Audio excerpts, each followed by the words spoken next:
Yo, good evening, everybody, and welcome to Aegis Executioners League. In fact, this is a very special night of semifinals. We are deep into playoffs now because last week was quarterfinals. But hi, I'm DBZ Freak 2. That's Proton Plat Player on the other side of my screen. How you doing tonight, good sir? I'm doing good. Unfortunately, Beautiful Crow could not make it, so I was called to be a ringer here. No webcam at the current moment, but maybe that will change later on. However, I'm feeling great. I'm so excited to see you again, DBZ Freak. This time, not behind the camera. I'm also really excited for this series. I think it'll be a good one. Yeah, I was going through, and speaking of the series, it is going to be XSV Cornn versus Dorado Gaming Sigma. We all know Dorado Gaming, but XSV Cornn coming in as the second seed, Dorado as the third. Let me make sure I got that right first, actually. Yes, I got it right. So, hey, improvement. So, this realistically and statistically, based off what I was seeing, should be a very close matchup tonight. Both these teams are really good. XSV Cornn 3-1 last week. Dorado Gaming 3-0 their match last week.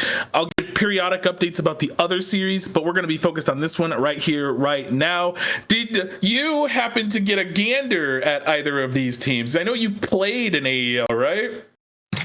We do not talk about it. We don't talk about it. Yeah, I was Cornn started out strong, but didn't finish strong. But anyway, but in terms of these teams, yes, I would say I'm familiar. Not necessarily with the teams per se, but like the players on the teams. And I want to say that this match tonight, I think, is pretty well balanced. I don't think there's a clear heads up winner. I think I do think this will probably go the distance. Obviously, Dorado Gaming, I'm pretty sure Chinese New Year, it's Year of the Dog, but I wouldn't discount XSV Cornn, especially since I just like their team logo. I think it's very clever. Yeah, no, I definitely agree with you. And of course, me personally, because I'm sort of allowed to, I'm going to be just a smidge biased going towards Dorado, but that's mostly because I followed many iterations of this team. So I forgot you're a Dorado Glazer. Yeah, I am a Dorado Glazer, yeah. I have been following this team, various iterations of said team, since Risen Rampage, like 2 years ago. So I have seen multiple iterations of this team across multiple different leagues. They always perform. They usually always win. I think last week they won Titan Finals, as a matter of fact. I think? No, they didn't. They lost Titan Finals, I think that was actually. I think it was a 5-game. I think it was a 5-game gamer, though. Yes. I don't remember. I think I was at work, but I think it was a 5-gamer. It was close, kind of disappointing. Yes. But I got notifications from Zol during the night. And someone at like 1:30. I remember they did lose. They said I think it was like someone asked, "Did we win?" and someone replied with like the Monka emoji. The despair. I think I was in the Dorado chat and everyone just was replying with despair. But hopefully no despair tonight for Dorado Gaming Sigma. I'm not saying that as a cheerleader, but even if they do lose, putting up a good performance, but also XSV Cornn. Like I've said, and I'm going to reiterate, but I do think that neither of these teams are clear favorites. You can make your arguments for both. Obviously, both have very good players. Like Dorado Gaming Sigma has Yangu, who, according to the scoreline, popped off last week. Like, this guy is a demon. He's on demon time. And then XSV Cornn, like Maddie Levantine in the bot lane, they are just really solid. And Maddie's always on whatever team he's on, or Spaghetti, I should say. He also goes by. He's always just consistently performing on teams that he's on.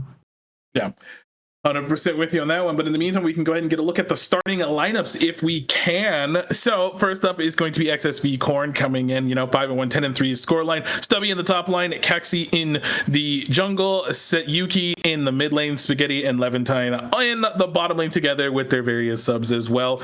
Again, coming in as the second seed, they 3-1 their series last week. There's obviously a lot on the line because this is a spot for grand finals next week. So this is your last chance to make it into the finals, because if you lose, you are out. And meanwhile, on the other side, we have Dorado Gaming Sigma with their roster. If you want to go ahead and read the starting lineup.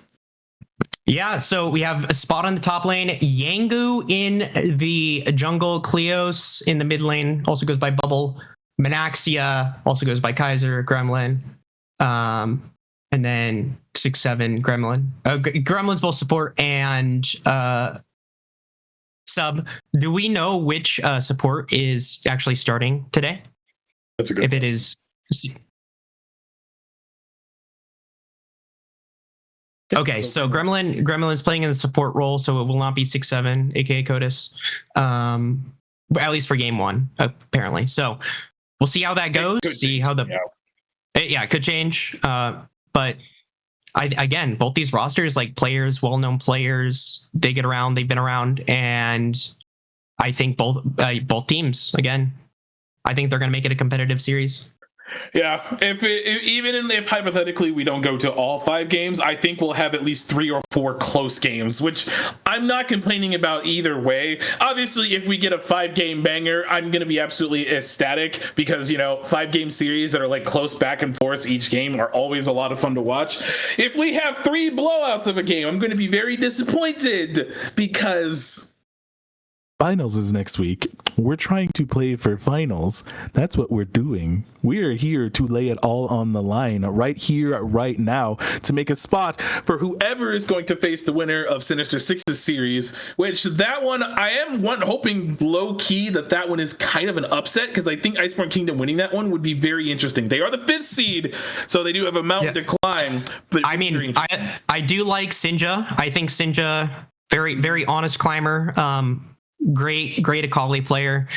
But if I say what I think about the Sinister Six team, I'll get in trouble. I don't want to be in trouble, so we'll just focus on this series. But I'm curious to see where this draft goes and see kind of where the focus is. If I had to imagine, Dorado Sigma probably going to focus on getting Yangu a good jungle matchup, and then XSV Cornn probably getting Maddie Levantine something in the bot lane.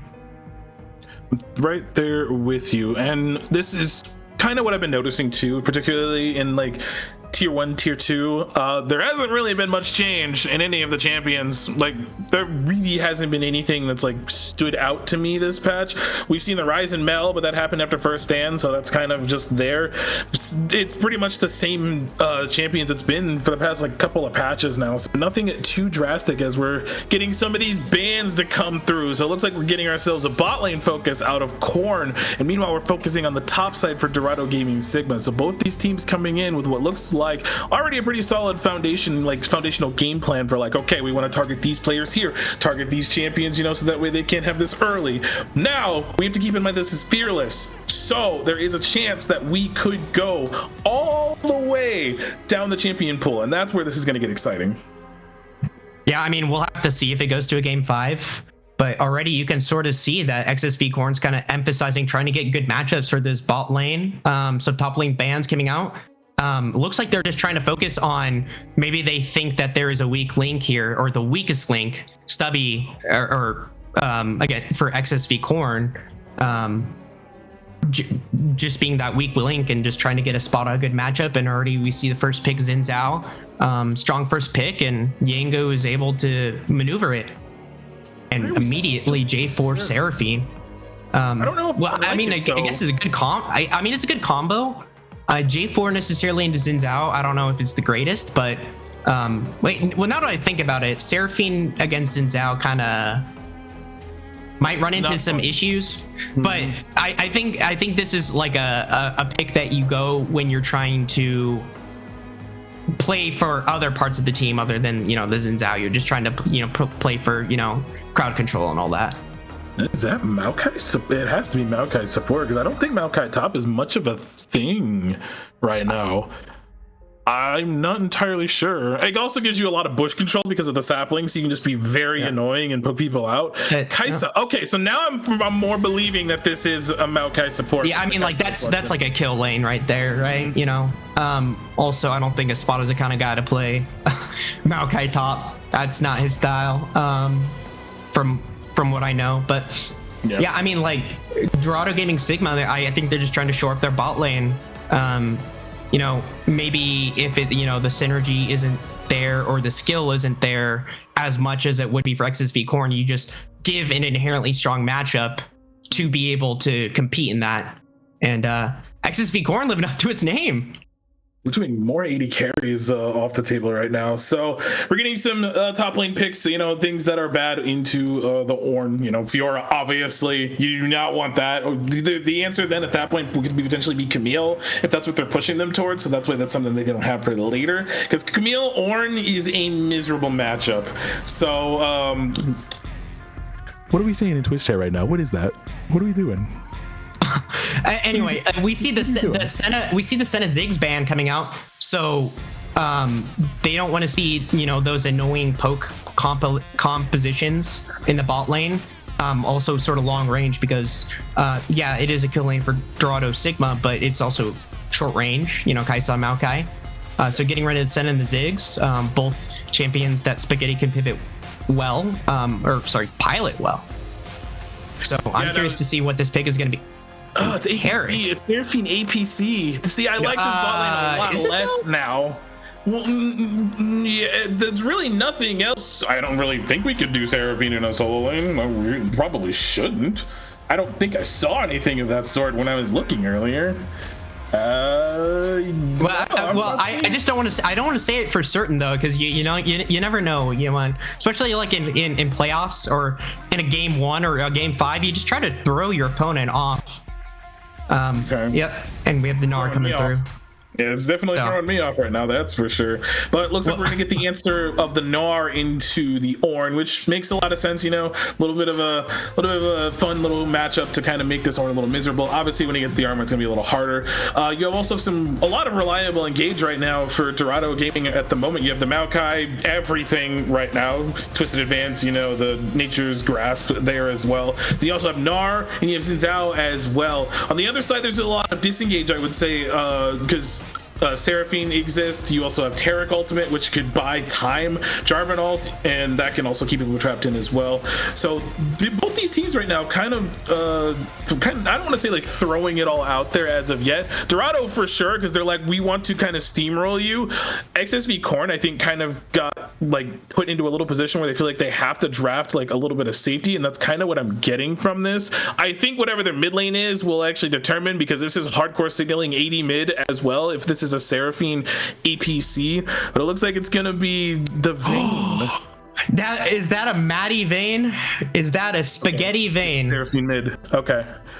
Yep. Hey, they called me. You doubted my prediction ability. Okay. It's not anything you see, but I get it.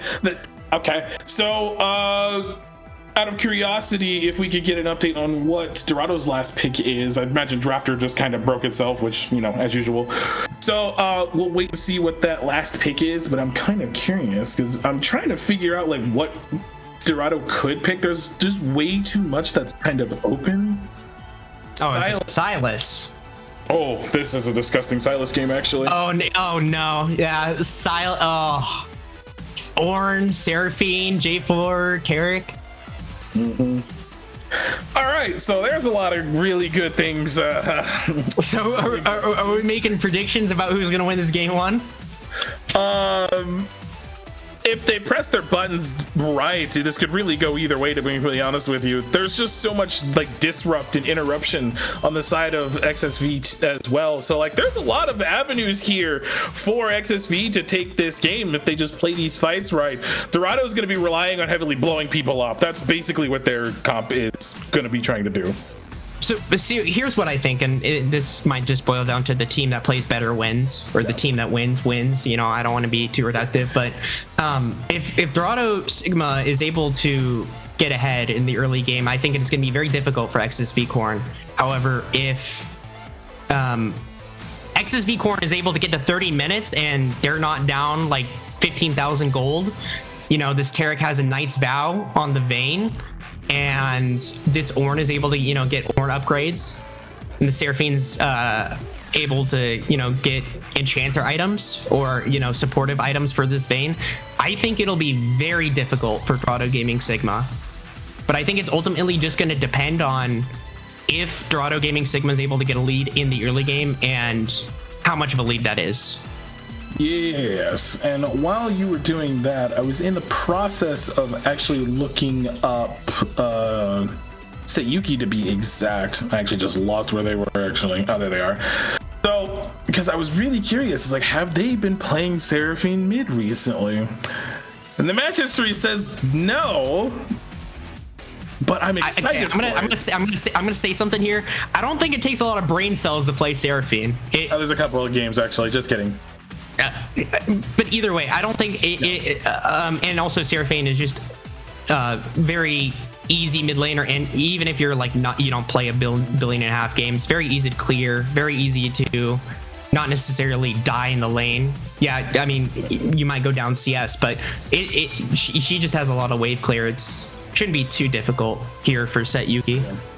No, yeah, absolutely, 100%. So we're gearing up for a pretty exciting game one, I would say. I am stoked because both these teams are going to lay it on the line. Whoever gets the upper advantage obviously is going to be in a better position. But are there any final words you would like to say, Proton, before we send it off to a break? No, I just hope it'll be a good game. I want to see how this Vayne goes. Honestly, I think this might become the Vayne versus Sylas show. Whoever is able to, have the hands more. Mm-hmm. And also, I'm gonna say Cloud Drake for Soul. Oh yes, Ocean would be kind of nice. You can pick one too, Marcos. Let's see what he says. Okay, Marcos is gonna go Infernal. D-Shot's gonna go Mountain Soul, and that'll do it for us. So when we come back, friends of Twitch chat, we'll be in game one. It's a best of 5, so let's see what happens. We'll be back in a little bit.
Heidi ho, everybody, and welcome to Game 1 between XSV Cornn and Dorado Gaming Sigma. We were doing a little bit of a chit-chat into draft, and the big question that came up for XSV Cornn, who is going to do damage on their team? Vayne? Hypothetical question? You asking the audience? Well, I was asking everybody, actually, so it was kind of an everybody question. But yes, Vayne, if this Vayne can be untouched, she will be completely dominant in a lot of these fights. Now, there's the problem. How does she remain untouched because there is a Maokai. Sylas could flash ignore her and just go, or flash ignore her team and immediately go back towards her. You also have Maokai that can get back there. Xin Zhao can get back there. Narcan if he wants to as well, in Mega Form in particular. So there's lots of things that could go wrong for XSV for sure. But it's gonna be really hard to tell like how this early game is going to play out, but I'm hoping we're going to get some attention rather from Caxi onto this side of the map to get this vein ahead. But that's kind of what I'm thinking it may go. What are your thoughts on how this early game should go? So already you can kind of see that Dorado Gaming Sigma is applying the pressure in the bot lane. I mean, you mentioned like all those ways the Vayne can get jumped on, but I mean, XSV Cornn kind of planned for that, right? They're putting a lot of faith in Spaghetti to be able to carry the game. You know, Set Yuki went Seraphine, supportive champion. Levantine went Tarek, not a supportive champion, very supportive. And you know, you have the Stubby on Ornn. Oh, is this going to be a solo kill? Cleo's flashes away, almost dies to the high note. That was close. But as I was saying before, I was so rudely interrupted. I think XSV Cornn has planned for this. Obviously, you know, they're playing around the Vayne, and I do think, like, you know, lethal tempo and you know, scaling notwithstanding, that if the fight goes long, I think it inherently favors XSV Cornn, but the short fight should favor Dorado Gaming Sigma. I'm right there with you. All right, so a little bit of a scuffle there. We got the flash burn out of the Sylas, so that is like a point of contention rather for the Jarvan if he wishes to go there. Hasn't ganked as of yet. Bot lane's kind of stabilizing. Mid just TP'd, so might look that way after this crab. They should know, or they might guess that Jarvan's on this side of the map. I think they saw them with that mid ward actually, so maybe they saw him already, but they pinged it out, and right now we have Yengu going up towards that top side, going for that crab. Jarvan already finished the other one and probably knows that Xin Zhao's on the other side of the map doing it, so is going to go ahead and look for this gank, but it would be under tower, so not much is going to be able to do with that right now, I think. But for there, we should have actually the wraparound. Hold on, some spicy things are about to happen mid. Oh, Yengu. Set Yuki is being engaged on Cleo's. Caxi actually flag drags in, but it gets dodged. It doesn't hit. Set Yuki has to flash away. Yengu still has the flash and will be happy with that. Set Yuki now no flashes on the mid laners. Just imagine if that gank was about like 2 seconds later, the Jarvan's gone, and then that counter gank doesn't happen there, and Seraphine probably dies. So honestly, really good call there from Caxi to not finish the back fully as of yet. Immediately canceled it when we saw the Xin Zhao, and then just full sent it into there. It was really good play, but like you said, the flash off of Set Yuki is gone. That Seraphine is immobile. If she can land a root, that's fine, but if she doesn't, that's really all she has is for CC as of right now, up until she hits level 6 when the Encore is available. So she's going to have to play it a little safer. The Sylas, we assume, is going to get aggressive when she walks up. Yep, right on cue. And yep. Set Yuki, Abscand, ducked. Is this going to be a kill? No, Cleos takes a turret shot, is not able to finish it off. But the Kingslayer healed up and did a lot of damage. Set Yuki's going to have to just be respectful. Yeah, and looks like they went and backed off, and it does seem like Cleos is going to stay there and shove that next wave in to kind of deny some of this experience, but she'll be back onto the map very shortly, and the dragon has just now spawned onto the map. It looks like that is Cloud that is the first one that just came. Oh, no. Unlucky. It happens. It's okay. It happens. It happens. Is that Cloud? It looks like an ocean. Can't tell. No, it's a cloud. It's a cloud. Oh, is it? Okay. Yeah. I wasn't baiting you. Like I was being genuine. Like, it is a cloud. Okay. I couldn't tell. I couldn't tell. I'm blind. Yeah. No worries. No. But dang. Oh man. Well, no cloud. So. I mean, it could happen next game. You don't know. Could happen next game, not this game. That's what I predicted. Okay. Spotted just pushing in. Stubby actually not doing too terribly, keeping up with the CS. Yeah, 10 CS down, but I mean, Ornn into Narg is kind of rough early. Yeah, it's a wee bit rough. We're getting a look at the gold lead, but we have the first dragon being started by XSV Cornn. It looks like that Yengu doesn't want to go for it yet. This is actually pretty illegal by XSV Cornn to be able to get an early Drake in this bot lane matchup. I feel. No, yeah, I think I agree with you on that one, but I think it was just the fact that they were just able to shove the wave in faster. And I think that Kaisa and Maokai wanted to reset, but they just weren't able to, as they are getting back and spending that gold that they've garnered. We did have the gold leads on the screen for a second, and bot lane was pretty much even. Top was ahead by I think like a couple hundred gold, if I remember correctly. So just little advantages, nothing like absolutely massive early. No even real like farm advantages either. Everything is close. Yeah. Both these teams are kind of just like downloading each other. The flash on the Silas, I will say, is almost available and should be level 6 by now. Yes, is level 6 by now. So there is an avenue here where they might try to go for some here. And I see the Xin You already see Ping's Yangu. We'll have to see as we have an engage in the top lane. The Oranhorn's coming through. Stubby might just be going for the disengage. Spada flashes. Nice, unstoppable, but it might not be enough. Dashes away. Spada is about to go to mini. One more. Look at that speed up. Is that going to be enough? It doesn't have the boomerang in time. I thought there was going to be a mid play there, but didn't look like it happened. So yeah, that's why I was calling it. I was like, there's definitely mid play here. Oh, but hold on, Jarvan's here. Caxi is just trying to finish off a Spada, but Spada just hops away. But wait, Caxi saved the flag and drag. Slash just gets the first blood, and now Yango's going in, trying to avenge his jungler. Has the Conqueror stacked up, has the smite for the slow, will be able to pick up the retribution kill, but now Spaghetti is going in the bot lane, will become a Night Hunter. Monoxia, but this may have been an overextension, overconfident. Spaghetti is invulnerable for now, but now Monoxia has the lethal tempo stacked up, wants to get the stacks on Levantine, but no kills, but no sums for Spaghetti. Okay, I think if this Maokai hits 6, they might get this kill on the Vayne. She has no summoners right now, so they could try to go for something. There it is. Maybe not. Yeah, Spaghetti will get picked up, but Levantine will just zone away. A little bit disconnect. I don't know if Monoxia just didn't have enough mana, didn't want to go in, but I was trying to hype that up too, because like I was like, Maokai hit 6, they could just totally go for the play here. But they hit 6, immediately ulted, and then there was like no follow-up. I'm like, oh, I mean, I guess. But zoning ult.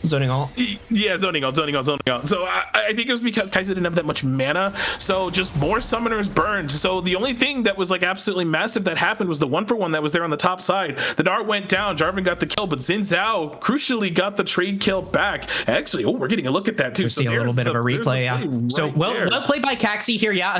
Spada jumps out, but Caxi saves the flag and drag. Caxi does have to use the flash though. Yangu doesn't. Yeah. He's able to get the kill.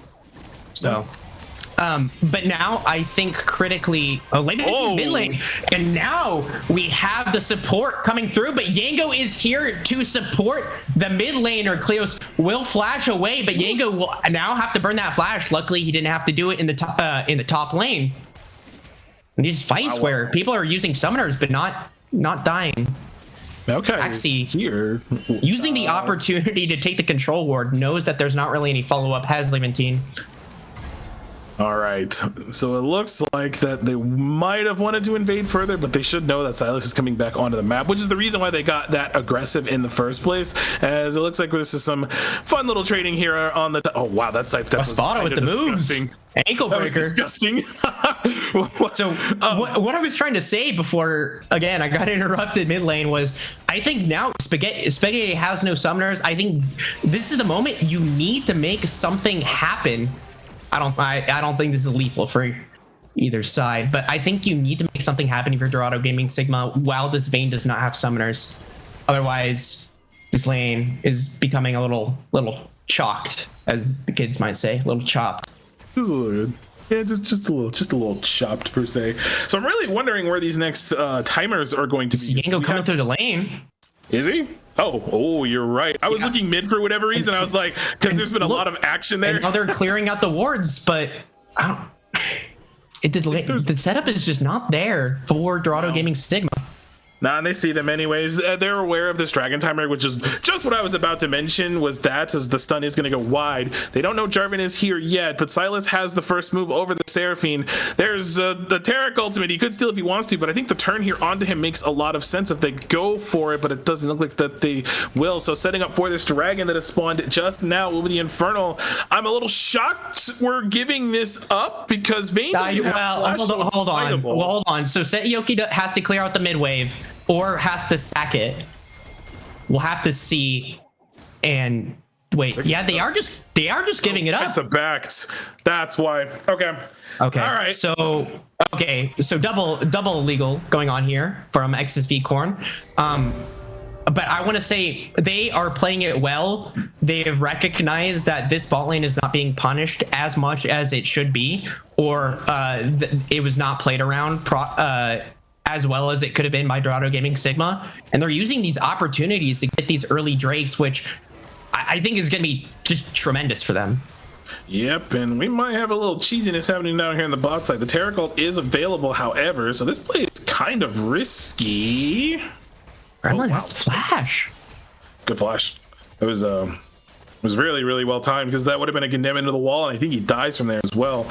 The problem with this now is since Taric is post level 6, a lot of these all-ins get a lot harder because he'll just wait until the last second, pop it, and then the Vayne doesn't die.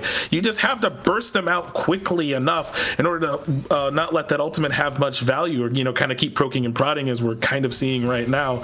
So I'm kind of hoping that now, since we assume Jarvan won't be down here, since there's no objective on this side of the map, that maybe we see Youngu kind of come down here, kind of give a little bit of attention, as we can kind of see on the map right now. Yeah, it looks like he's doing that. Yep, they're pinging it, but we have a fight in the top lane. We have a fight in the bot lane, and the invulnerability is coming through. Will Spaghetti be able to get out? Oh, he's invisible! Oh no, Monoxia! Wait, the camera pinned away! Oh no, they couldn't target. They couldn't finish off Spaghetti. That is tragic. It was exhaust. Oh my god. I was like, why is Hobie not killing him? And then I saw the thing at like the last second because everything was so clustered together. But the exhaust preventing the kill. More summoners just got burned. Every summoner did, except for Taric Flash. Yeah, Monoxia came in with the killer instinct and it looked like it was going to be able to finish it off. But Spaghetti was just able to, go invisible, not be able to be targeted, and just able to get away. 11-team, good use of the exhausts, and oh man, tragedy here for Dorado Sigma. That's so sad, man. Like I feel like I play Kai'Sa and I would feel miserable after that. Just getting I'd be crashing out. Scream last second, but really well done from the Taric there, just timing that exhaust perfectly, not giving over that kill to the Kai'Sa, because neither of these 80 carries are like super far ahead right now. They're pretty much even in CS. Like this early game has just been skirmishes. However, we still have 1,000 gold, or like a 1,000 gold lead, because it's basically all top lane. It's basically all top lane. So this was expected up there, so really good here from Stubby also to not give over gold to this Gnar. Oh, we're still fighting here. Yeah, we're gonna have a gank here in the bot lane, and now Spaghetti, no sums. There it is. Not able to escape. Caxi actually flashes, but is not able to save the bot laner. Double encore, and now Cleos, nice dodge on the flag and drag. Does not even take a turret shot, and it's just a kill picked up for Dorado Gaming Sigma. Well played. Yeah, really well played. That's what I was talking about too. Is like, okay, no Taric ultimate. Now is the time. They also knew the exhaust was down as well, and Vayne had no sums from the previous play, so they immediately pulled the trigger onto her. Really good Sylas ultimate. It didn't amount to much, but the angle was really nice to kind of like subvert the chase back, I think, because Taric got really, really low. So with that, now that gives Dorado a little bit of a sizable lead. 14 minutes, 15 minutes into this game. We haven't talked much about gold, but now is the time to talk about it because they're 2,000 gold ahead. We got to kill onto the Kai'Sa, which is absolutely necessary. Sylas, hilariously, even though we know he's down 20 CS, is still providing pressure onto this Seraphine. Like, she hasn't really been able to move very much to be able to assist the team, except in that previous play. So really good heads up play there from Cleos on that one. So from here, I mean, XSV, they're doing just fine, I think. That they're starting to lose a little bit of advantages. So they should kind of maybe try to like force the issue at this next dragon in the next 50 seconds. Vayne won't have flash, but she does have her item. So if they could just protect her on this next fight, she can blow people up.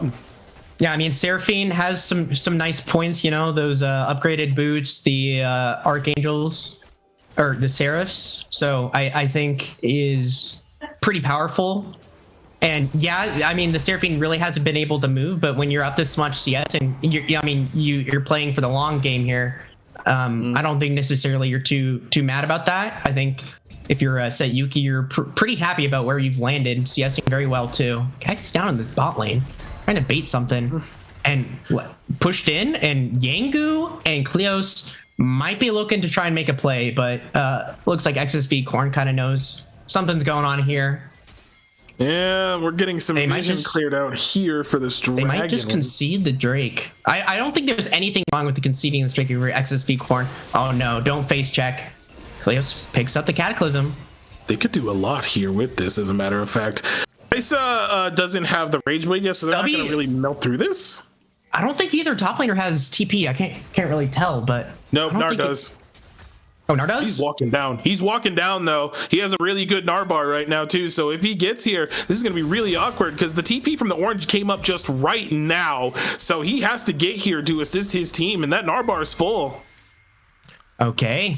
The orange does, in fact, TP in. That will pull Dorado Gaming Sigma off. Cataclysm used on one. What? Taxi has to flag and drag out, and now maybe this was debate the TP, but that is a Mega Gnar into the wall. Yangu goes in, and Spaghetti's alone. Spaghetti's alone gets flacked on, gets rooted up by the Maokai. Levantine will fall, Caxi will fall, and now Stubby is there all alone. Maybe we'll be able to pick up Kleos. Yes, we'll be able to pick up Kleos by Set Yuki, but that was a triple kill for the Kai'Sa. Espada and Yangu will finish off the Seraphine. That is an ace for Dorado Gaming Sigma.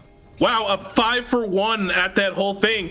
I kind of figured too. I was like, okay, this is a good fight for Dorado right now if they don't take it, because you know the Gnar bar was just popped. Ornn is on his way, so they have to wait. So this TP right here gets the 3-man ultimate. The shove onto 2 hits the wall, and that Taric ultimate down onto just those 2 members in the Seraphine. It leaves Vayne all alone, so they immediately turn on to her, pick up that kill onto Monoxia, and the Taric falls, and just everything is just in favor of Dorado for that fight. It's a triple kill for the Kai'Sa. A 5-for-1 ace, the dragon, and now this is their game to control. Yeah, I mean, obviously, well played by Dorado Gaming Sigma to try and force the issue, but I try not to be negative, but I think XSV Cornn just took the bait there. They should have just been fine giving up that Drake. They already had to.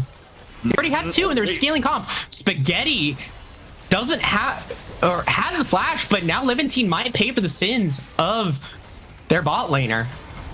I kind of believed in it for a moment there too. I was like, okay, we're moving. Okay, this is a little ego Spaghetti. Moxie still have the lethal tempo stacked up. This bot, but now this allows the mid lane to get pushed in, get these plates. This Kai'Sa, who is 5-0, has 2 completed items, is working on a 3rd, and this is a very scary Kai'Sa now. This is a very scary Kai'Sa, and now there's just so much threat on the side of Dorado Gaming Sigma. And this is kind of the thing we were talking about, is that it just kind of depends on how much of a lead Dorado Gaming Sigma is going to be able to get before, you know, this Vayne becomes super powerful and their team becomes super tanky. And it looks like Dorado Gaming Sigma is doing a really good job, about 6k gold here at 20 minutes. Oh yeah, and my Kai'Sa is just walking at this Vayne right now because she knows she can win. Once that lethal tempo is procced, she is just going to be doing work. Now we are working on that 3rd item, like you mentioned, as we are walking at the Taric right now. Oh, okay. Well, that's just a quick little stun. So, as previous, well, hold on, Stubby in danger, maybe. Is he? He's an Ornn. I don't know how much danger there is. And the Rift Herald will be used mid. There's no answer for this. Will it get a second charge? That is the question. I think it will. Should. Maybe. No, it won't. No, it won't. Okay, so they're just fine just taking that mid turret. Stubby? Is he going for the all-in? I believe in him. Maybe. Don't flash here. Don't flash. Okay. Wait. Oh! Hello. This is Kleos, a disgusting death rush. Wait, camera. Okay. The Maokai, the grasping roots, it was out of range. They're still But gonna fight. Gengo's still gonna go in, and Kleos is gonna be able to get him in the corner. They are invulnerable for now. Caxi is buying a lot of time, but they're buying time. Levin team is going in, has to flash out, but now this might be Dorado Gaming Sigma's time to engage. Yangu and Gremlin are going in, and it's just going to be a slaughter. It's going to be a massacre, and they're going to clean everybody up. And Stubby almost dies too. Yeah, this is going to be an early Baron. Okay, so this is a very, very early Baron, like right on spawn. And that Tarek ult bought a lot of time. That Seraphine ult was good, but they just kind of didn't have damage. Vayne was not really hitting anybody because the Tarek was so far separated from everyone else. So once the damage was there, they just immediately full sent it onto everybody. Blew up the Vayne, blew up the Seraphine, and even blew up the Tarek as well. So there's just nothing left in the tank. And Stubby almost dying on the back foot just makes it go from bad to worse. Man, it's just unlucky that this Vayne didn't turn out like we hoped it would. In my eyes, like if I'm thinking of this too, as like if maybe we see Kaisa Maokai on the other side, we pick something like a Xayah, something that can get away from that engage of the Nature's Grasp, or even the Root as well. But just Vayne is just so immobile when she has no cleanse or no flash like what she does right now, and she can just get absolutely abused. Yeah, and now this is not XSV Cornn's jungle. This is the third quadrant here for Dorado Gaming Sigma. Oh, okay, Caxi's just dead. Monoxy is godlike.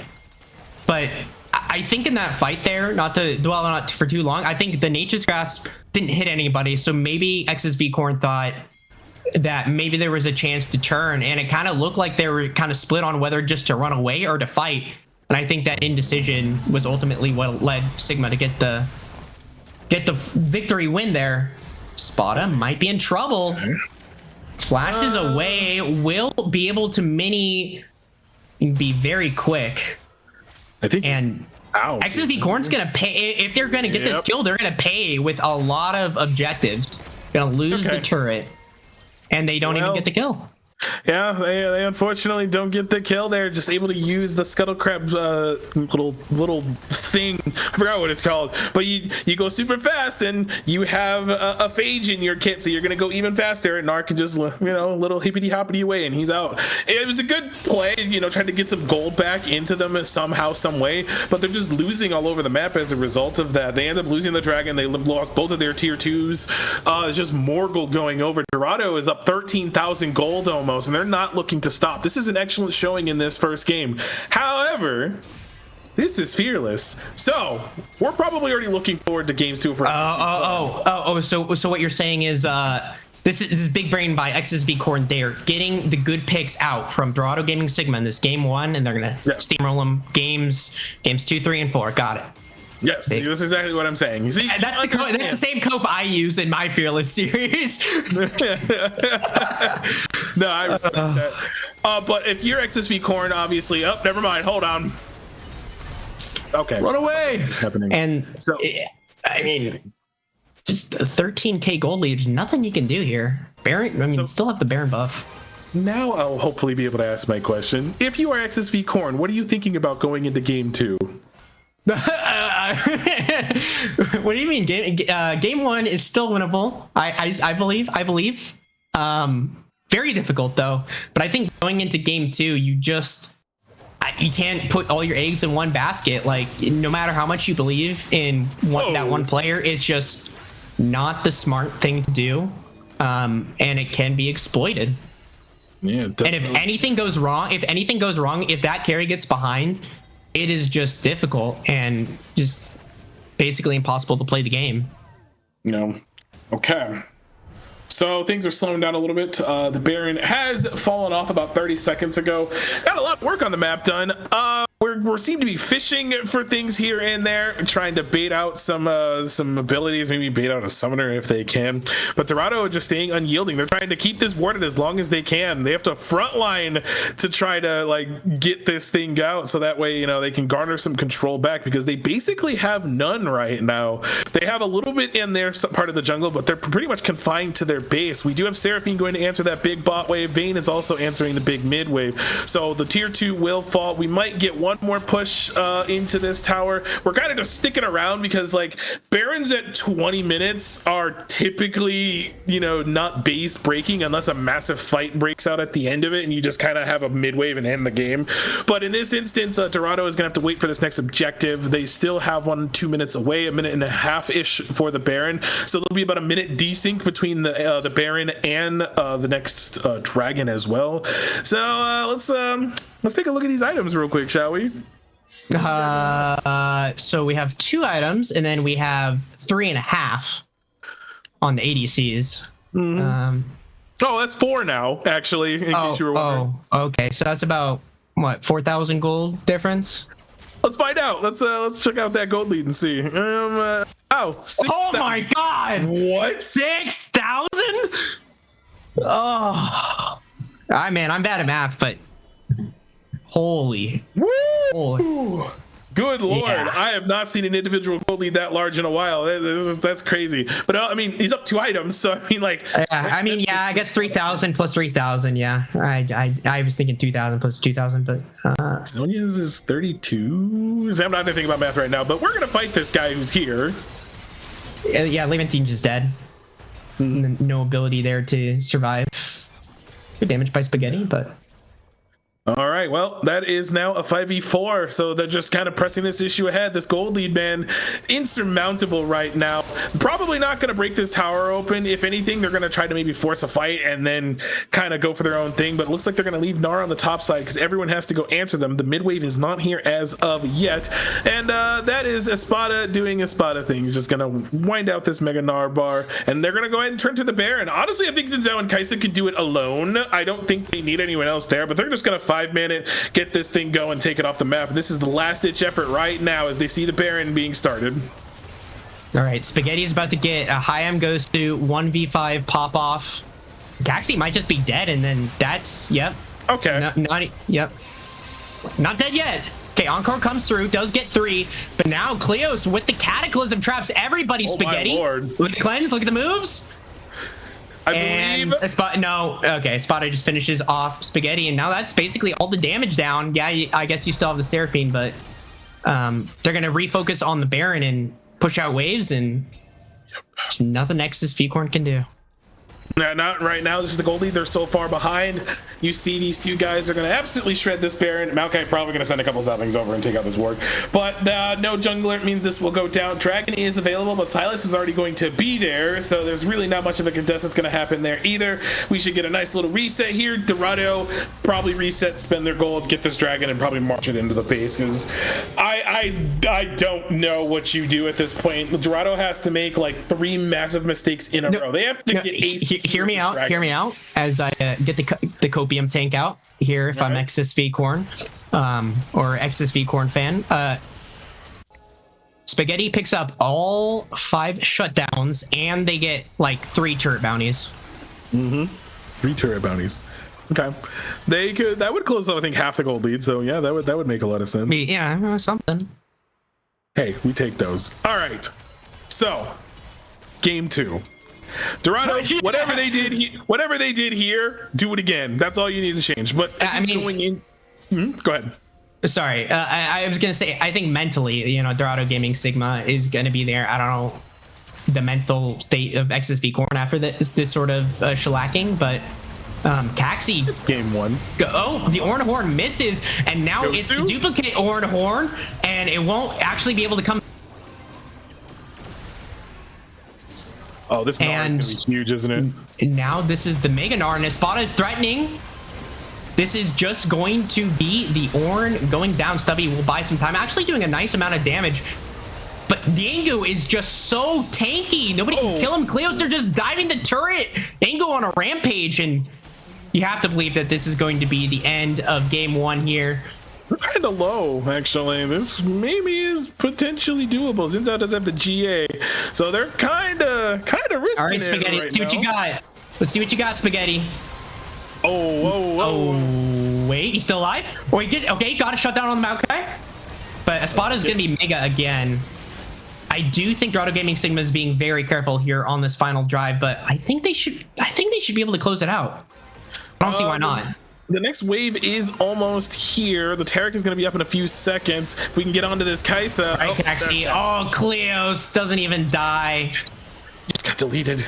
Oh my 20 to 3, 62k to 43k. Dorado Gaming Sigma, just over 30 minutes, is going to slam XSV Cornn in this game. Number 1. Wow.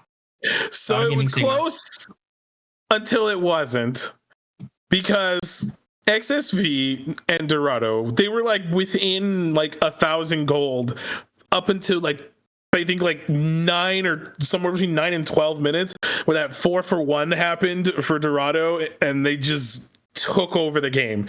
They just immediately just sent it, and just they didn't let up on sending it at all either. They just kept fighting, and they kept getting those advantages, and they were just taking over the map slowly, and just to the point to where XSV Cornn were just completely choked out and couldn't look at these damages here. Oh my god, Spada 31k. Sayuki though doing actually quite a bit, but man, Anoxia close second on their team. But I really think that game 1 just kind of fell apart, or like it kind of blew apart for Dorado Gaming Sigma at that third Drake fight, where XSV Cornn just got baited in. They already had 2 Drakes. They didn't have to take it. They took the fight, and they just give 3 kills over to Kaisa and give that Drake over, and it's just a massive tempo lead, and completely shifted the pace of the game. And then it was just the back foot from then on out. Oh yeah, you're telling me. Wow. So that was, there's really not much else to say after that, because once Dorado had control, like, they just never let up. So, you know, coming into game 2, XSV Cornn gonna have to come up with a couple of tricks up their sleeve. But before we go, it's Zen Market time. So Zen Market is your one-stop solution for buying products directly from Japan. They'll help you buy over not 1,000, the other 1,000, 10,000 shops in Japan, as well as place bids on auctions on your behalf. They'll even consolidate all your items safely into one box and can ship internationally. They provide excellent customer service in 19 languages, which is why Zen Market is trusted by over 2 million users worldwide. Check the panel below the stream or click the link in chat to try them out now. If you sign up with promo code Aegis, you'll get 3,000 yen off your first international shipping fee. And with that, we're gonna go ahead and take a break. So when we come back, we're not taking a break. We're not? Oh no. Okay. I guess I baited everyone. So we're going into game 2. So yeah. Oh wow. Okay, they already want to get into it, and they're already getting into the bans. All right. Woo! So yeah. So let's go ahead and kind of look. So looks like too much has changed. So Maokai, Ash, Urgot for Dorado, the sides are the same. And then it looks like we're sticking with no Graves for Yangu so far. I'm assuming this is going to be Mel. Oh, okay, we're doing Graves. Interesting. So we're leaving Mel open, I think, to try to dare Dorado to pick it, or they're going to pick it themselves. That's kind of what I would imagine. Ooh, Zahan. Ooh. Release date difference about to come through here for... Okay. Is it going to be Yangu or Spada? Has Yango played Zahan? I mean, either way, I think Zahan's a strong champion, but I do think that Zahan's a strong first pick here. Doesn't really have a whole lot of counter picks. And Caxi immediately going to have the Amumu pickup. I'm almost found it, I swear. It's just I got a little lost in the sauce, because I guess I had the old freaking op.ggs from like a month and a half ago in my document. Oh, okay. So I guess we're just not going to tell me anything. But it looks like that they have been playing it a little recently. All right, XSV Cornn. I already immediately like this draft better, because this is stuff they've already won on. They won like on this sort of composition, these champions last week.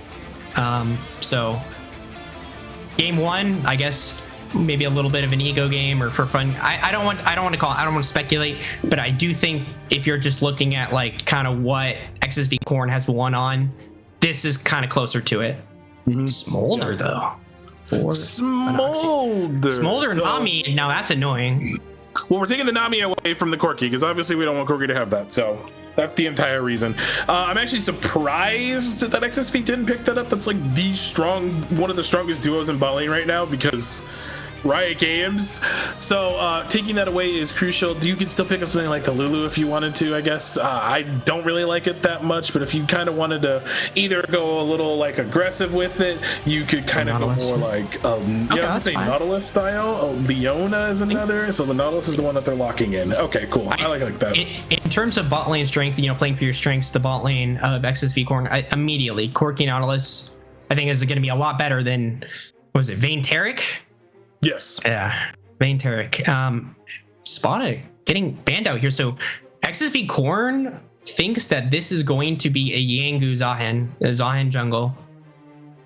Yeah, because I saw it like I think it was one game in Espada's history. It's probably Yangu, if I'm being honest, because I didn't really see like too much of that in Streamer either. So it's like neither of these players really play it like enough to where it's like we have any definitive like know-how about it. But looks like it could go either way. We've seen Zahin in the jungle, we've seen Zahin top lane, so the champ can kind of just be flexible. Now, if we're gonna be spicy here, I wonder if we are going to R4 Sion, because that would be a good front line, I think, and also would make it really hard for Zahin to kill him. But it's gonna be Shen instead. Okay. Come. So Shen and Mumu, pretty strong composition. Shen Nautilus, again, just trying to be protective of this Corki, have a lot of peel there.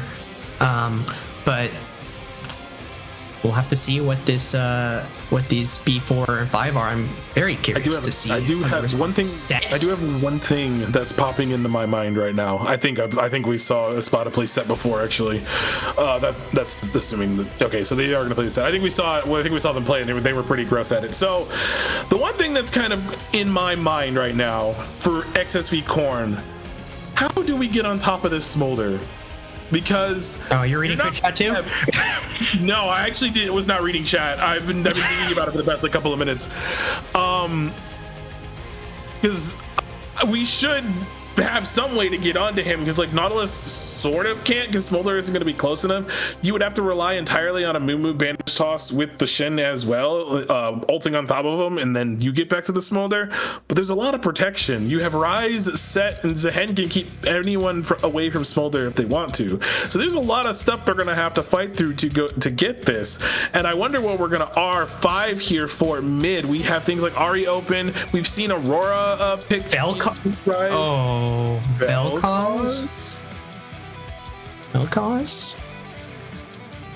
Sorry, I'm looking at the draft results. It's a little bit ahead, but I don't hate it. Vel'Koz and the rest. I mean, right, a little bit of shorter range. Vel'Koz being able to poke out, but immediately though, I do like Dorado Gaming Sigma's composition here, because one, I think Smolder Nami actually does have a surprising amount of damage. If the knot hook misses, there's just so much ability for this Smolder Nami to do a whole bunch of damage that really can't be answered that well by the Corki Nautilus, assuming that hook misses. And then just Zahen, Set, and Ryze, like that, those three, I think is just going to be split pushing nightmare for XSV Cornn. XSV Cornn is going to be looking to do team fights. And I don't think Dorado Gaming Sigma is going to be wanting to play for that. So I definitely do like Dorado Gaming Sigma's composition here, but maybe XSV Cornn can force the issue and sort of, get picks or force team fights in a way that will make it so that they're able to sort of come ahead in this game too. Yeah. So speaking of which, we're gonna finally actually take a break now. So we've been yapping for the past 8.5 minutes. So, well, technically, if you want to be technical, the last like 40 minutes, I guess. So you know what? We're gonna go ahead and take a break. When we come back, we'll be in game 2. We'll do dragon predictions in game. We'll be back in a second. Okay, sounds good. マーケットは迅速な発送ですぐにお届けします。あ、ボクセット？大丈夫？でも直接来てくれたの？これって漫画みたいだったね。しかも今衣装着てるし、花でもあれば完璧なのに。完璧だよ。壊れ物だから自分で届けたかったんだ。あなたって完璧。ありがとう全マーケット。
Good evening, everybody, and welcome back to Game 2. Real quick, Dragon predictions, if you want to do that real quick. I'm going to go ahead and say Cloud Soul for this next game. Man, you stole mine. I'm going to say Ocean Soul. Okay. All right, so we just switched, so no big deal. All right, so we are now locked in. So game 2, we were talking about it a little bit before we got out of draft. Like, how are we getting back to this Smolder, guys? Because that guy is going to have a lot of protection in front of him. There's a lot of avenues to get back to him, but I feel like it's just going to be very difficult because you have the Rise to get through, you have especially the Set, and there's a Hen to get to, and Nami's just going to be in the back. Well, I guess that's how you get nice to him. Hook. Yeah, right. with a hook. That's a good hook on 11, but not really much follow up there. No. And we get to play my favorite mini game, which is the dragon stacking game. So how many smolder stacks are we gonna have? So typically about 23 to 25 minutes is when most smolder are hitting 225 nowadays. So once they get that going, get that online, they were really powerful. We all know the story. It becomes an absolutely terrifying dragon. And if not XSV, if Dorado plays as well as they did in the previous game and get to that break point a little sooner, then I think we're in for a really fun time as level 2s are hitting here on the top side. Oh, Stubby, I don't know if you win this. Espada has a conquer. Actually, Flash and Stubby might actually be able to win this. Espada's running away, but has that regeneration coming through. Stubby, wow, doesn't have the dash, has to go away, so it's Flash for Flash. But I didn't realize Espada wanted that smoke, and I actually thought with the conquer stacked up on the set, might be able to win it, but no. The downside was that I think Espada W'd early. He's pretty much started off the fight with that. And I was like, the W is really stacked right now. I was like, wait, it's not up yet. So he kind of just loses this, and recognizing that, ended up immediately flashing out of there, was able to survive thanks to the help of a little bit of faster movement speed and with that health regen, that bonus regen that Set gets. So that's a nice little advantage up there on the top side. So if Stubby can use this, I think this is good. Spaghetti Valkyring in. Gremlin taking a lot of damage. Minoxia just trading back and forth. Okay. This is sort of kind of what you see when you get the hook through, and if you're not, if there's that threat there, Spaghetti is just able to get a lot of free damage off that Gatling gun and the Foss bomb. But going back to what you're saying with the dragon stacking game that you wanted to play, and you're talking about getting 225 at 23 minutes. I was gonna scoff and say maybe if you're not me, because I get mine in like 19 minutes. Not trying to flex or anything, but yeah, I am. But I'm going to say. So you want me to predict when Smolder's gonna get 225? Is that the game? We can do that. Yeah, we can do that. It's a fun little mini game. I think Smolder's gonna get. Okay, I think Smolder's gonna get 225 at 21 minutes. 21 minutes. Okay. We'll keep an eye on that as we go, as we are 3.5 right now. Not too much going on. Just again, the summoners blown there on the top side. The junglers haven't really gotten much attention. We have level 4s ticking here on the top side. As looks like this Hen wants some action. He's trying to bait it in. There it is. Nice taunt, but Yango is here. Stubby with the taunt, with no taunt, is not able to escape, and that would be first blood picked up for Espada. It was really good bait too. So I'm gonna give him a strong, nice bubbles, but now Spaghetti's going to Valkyrie in flat from Minoxia. Phosphorus bomb, but now Minoxia is actually doing a lot of damage to Spaghetti. Is there going to be a flash? No, there's not. Okay. But I said this in the draft, like the Smolder Nami actually does have a surprising amount of damage, like especially with the Tidecaller's blessing there, the E from the Nami, with the Smolder, to applying on hit effects, you can apply it very quickly. So I'm going ahead in my head just a smidgen of that play. All we got out of that was the heal of the Nami. Summoners are still pretty much up the important ones, that is anyways. Smolder is going to get back here faster though, because if he decides to use the TP, then he has that available. But we're going towards what looks like it is going to be a Triforce first on the Smolder. I didn't know if anything had changed recently. I didn't think so. So we're going to get both of those items coming out of both of the carries. Is it Triforce? Essence Reaver. Oh, it's Essence Reaver. Wrong one. Yeah, you want that ability haste. You want, ER is usually, well, I haven't played League in a little bit, but I'm pretty sure you go ER. I mean, it just gives a lot of ability haste, and you have that Spellblade effect too, and the mana regen. After that, yeah. You can go Spear of Shojin. I've seen Smolders build, what was it, Endless Hunger or whatever. Yeah, I mean, that one gives ability haste and Omnivamp, but yeah, Spear of Shojin usually can be a second item. You can kind of go like that sort of bruisery items with Shojin and like Endless Hunger, or you can go IE and LDR. Just be obnoxious. I think when you're multi-damage composition here, you can go a little bit tankier on this Smolder, because Dorado Gaming Sigma, Smolder's not the only like physical damage threat here, so. As we have the Mountain Drake getting picked up. Yeah, I saw the Mumu icon kind of head down there. I didn't know if Crab was like right next to it, but now he's taking the dragon, which something that we saw in the previous game. Caxi would kind of just get the first couple of drakes, and it seems like that Dorado is completely okay with that. They're willing to give this up, scale a little bit into the game, and then kind of take these fights over what are massive objectives, because obviously the first two dragons are really important for dragon stacking. That third one becomes the most important one. So if they want to go for this, as there is an Amumu here. Caxi with the flash bandage toss. Curse of the Sad Mummy, and Kleos is just going to die. Sayuki will pick up the kill. I thought that was a little ambitious, but it worked out for XSV Cornn. Will even up the kills here, even out the gold. So I don't know when Rise Burn Flash, but that's what the call was. So they're like, hey, no flash, boom, let's go. I think Sayuki on a champion more like this instead of the Seraphine can have more of an impact, because Vel'Koz from long range is obnoxious to deal with, especially when he's fed, as the hook is gonna miss Valkyrie. This is what I was saying. The hook misses, and then Monoxy is just able to get sort of some free damage, even with the Valkyrie from Spaghetti. I'll burn a lot of mana too. Yeah, that's definitely burn a lot of mana there. Oh no, Yangu is bullying a poor little child. He does have the set here, so that's why the only bandage toss. Oh, wait, Sayuki's actually doing a lot of damage here. And we have the mom coming through. Ignite. Monoxy actually has to flash away. Okay. I think this is better.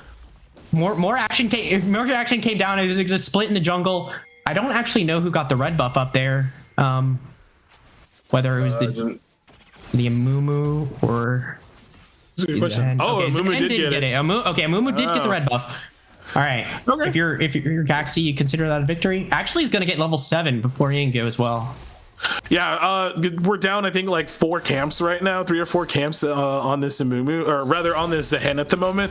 But really, Yangu hasn't really been able to be active on the map either. This Amumu has, because he blew the flash, or the flash was blown earlier on the rise, and he immediately went and sent it up that way.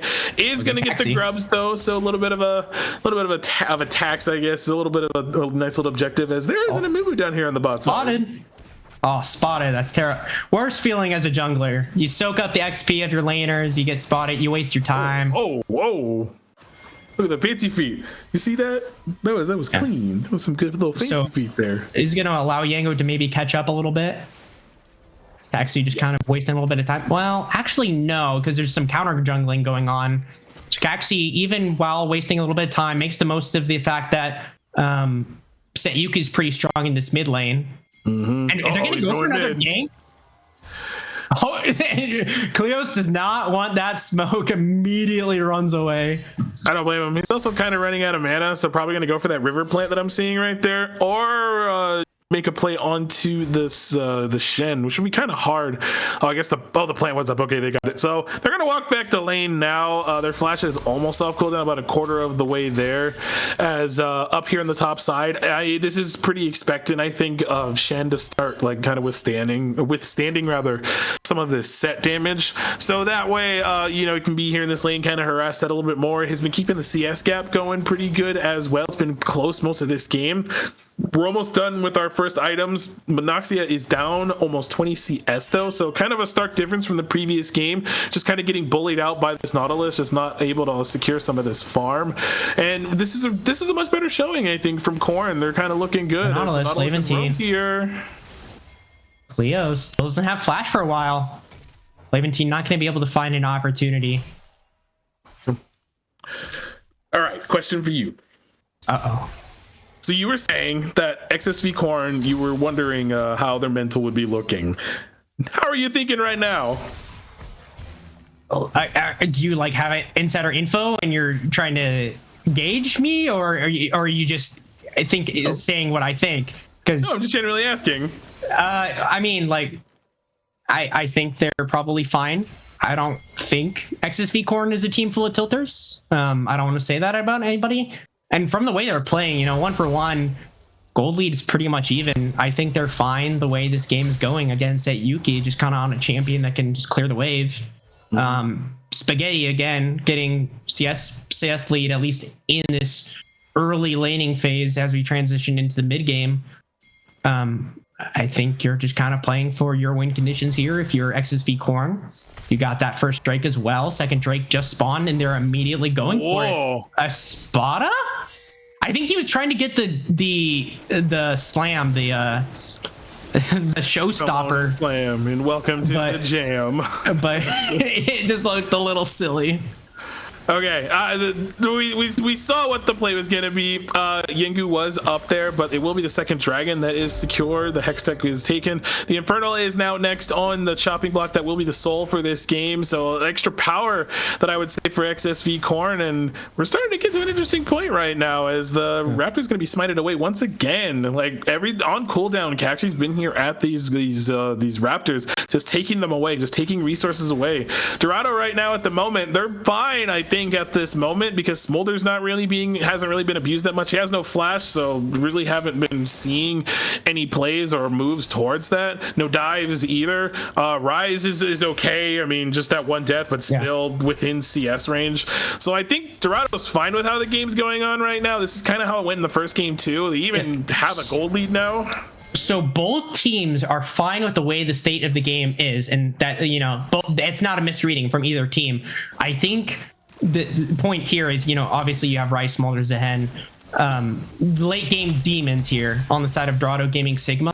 This third Drake, if XSV Cornn is able to push the tempo and be able to get that third Drake, threaten Soul, and maybe get some kills and start to have this Vel'Koz with a Blackfire Torch and Corki hitting big item spikes, then that's sort of the moment that's going to make or break, because you have Rod of Ages, not an immediate power spike, versus Blackfire Torch. I think your team fighting definitely stronger here. If you're XSV Cornn, you get this third Drake, it makes things significantly more. There's going to be significantly more pressure here for Dorado Gaming Sigma if that third Drake goes to XSV Cornn. We have also not had a Shen ult yet. I was like, I know I'm trying to think of one of these ultimates. So we have not had a Shen ult as of yet, but that's because we really haven't been fighting. So we're still waiting to see where that impactful moment is going to happen. So XSV's comp, I think, the more I look at it, I'm really kind of excited to see where it could go. What was the hands here? Hello. So we are Yengu. Mid. What I just realized? Hold on. Lost. What I just realized? Yengu was playing Xin game 1. Now he's playing Zehen. Is this like lore accurate? Are we doing a lore accurate sort of thing here? All right, Aurelia next game. Here we go. She's down in the jungle, but we'll figure it out. Wait, Aurelia? Aurelia? She's not Demacian. She's Ionian. Bliss. Okay, you know what? I don't want to talk about it. So, a little bit of a sniffing bit of play here on Caxi. They do sniff it out, though. They will run a Wii and kind of avoid that play. And that's kind of how Dorado's been playing, like, most of this, like, both games in this series so far. They've been playing with respect under the assumption that the enemy jungler is almost always there. So they just give that respect over, and they avoid from these really awkward situations. Now, the flash is up. Oh. Nothing but net. I was unlucky. You know what? That's okay. Lag. It was misinput. Lag. Okay, so we're calling it lag. That's what we're calling it. But we have a lot of movement up here to this top side from what I am seeing. We have Rai is kind of hovering the area. Set is going for at least I'm assuming a ward or looking for a plant.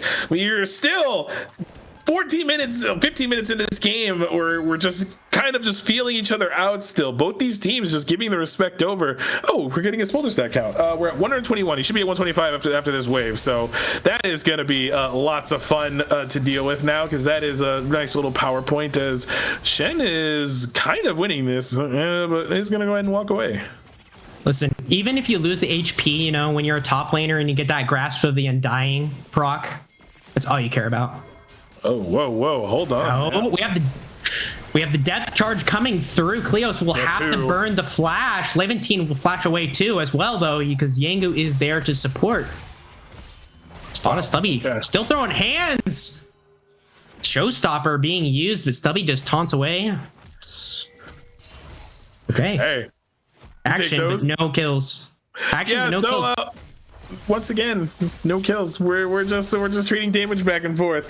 But it's games like this that are always like kind of the hardest to commentate, because it's like, oh, there's this cool little thing that they just did. Oh, there's this as well. But it's always really entertaining to see like how these teams are playing it slow. Oh no, Yuki has to flash away. Grab will not come through for the Zen, but I think what the Spot is doing here, I don't think it's necessarily just being ambitious or bored or whatever. The Drake is about to spawn, and look, Dorado Gaming Sigma, they're already positioning. They're trying to contest this. So this was, I think this is smart by Espada. They want to contest this because they know if this their Drake happens, it is going to be very difficult for them. So this is how they won the last game. Shen ult is available, but it looks like that they're not really going to look for the contest. This thing's almost dead. If they're contesting, it's too late. It's okay. It looked like we're trying to set it up, but they didn't pull the trigger fast enough, or they were too afraid to. I guess I'm not entirely sure. So that is that's sole point over. Listen, hey, yeah. Yeah, go ahead. We're both thinking the same thing. Like, I think when our mind we're like, oh, okay, we expected something massive there to happen, and then Dorado was like, you know what? Let's not. And honestly, it caught us both off guard. I just think that, we're flashing. Taxi with the flash, the bandage toss. Nice Curse of the Sad Mummy. Gremlin will die. And now Yangu tries to save the laners, but may just die. Gets a double kill over the Shen ult as well. And this bot lane turret is going to be broken open. Kleos might use the opportunity to pick up a kill on set Yuki. No. Spada will get top lane turret. Most likely, but traded. Yeah, is this the consequence of them not going for a fight earlier, I'm wondering? Because there was a lot of tools available. Like, if they had actually tried to force something in their previous play, then those tools are not available, then maybe they can do something from there. But hey, that's a really good play from XSV Cornn. I mean, the gold lead is still basically even, though, but Smolder hasn't died, so this is looks like that's what happened top side, because Shen was walking away. Okay, here we go. So Amuma was on the way there and just flashed in immediately and popped the ultimate on both of them. The Nami ult was close to getting off, but she died just in time, and then Zen got CC'd to death and couldn't move, so he just got blown up. There's that. And you had the Shen ultimate on top as well, so hey, I mean, just really good call from Cornn there. The thing is, though, they didn't get much out of that in terms of the gold lead, because this top laner is kind of absurdly far ahead, and Nautilus is up here topside. Hold on. Yeah. Is this going to be... Oh, there's 3 people. He's steeping out. Oh, but the bandage talks Caxi, the go, and will run into Levantine. Will use the showstopper. Spada's just trying to run away. Nice use of the hook, and Stubby will just slay a Spada. Well played by XSV Cornn. Yeah, really good play, really good pick. Just being too far forward, I would say. Not knowing where the rest of the members are, just the Nautilus and the Amumu are there in the area, so it just gets CC'd to death and dies. Plain and simple. So now we have a good little gold lead, 1,000 gold. That's Espada's little mistake from Espada, but should be fine. But we'll have no summoners for this next fight. Going to be looking towards that when this next objective spawns. They did get Rift Herald off the end of it, so they should break open this mid lane tower. But this game is already looking much better from S6 comps. So I think something very important to realize now: Spada no flash, no TP. I don't know if that TP is probably not going to be up by the time this soul comes up.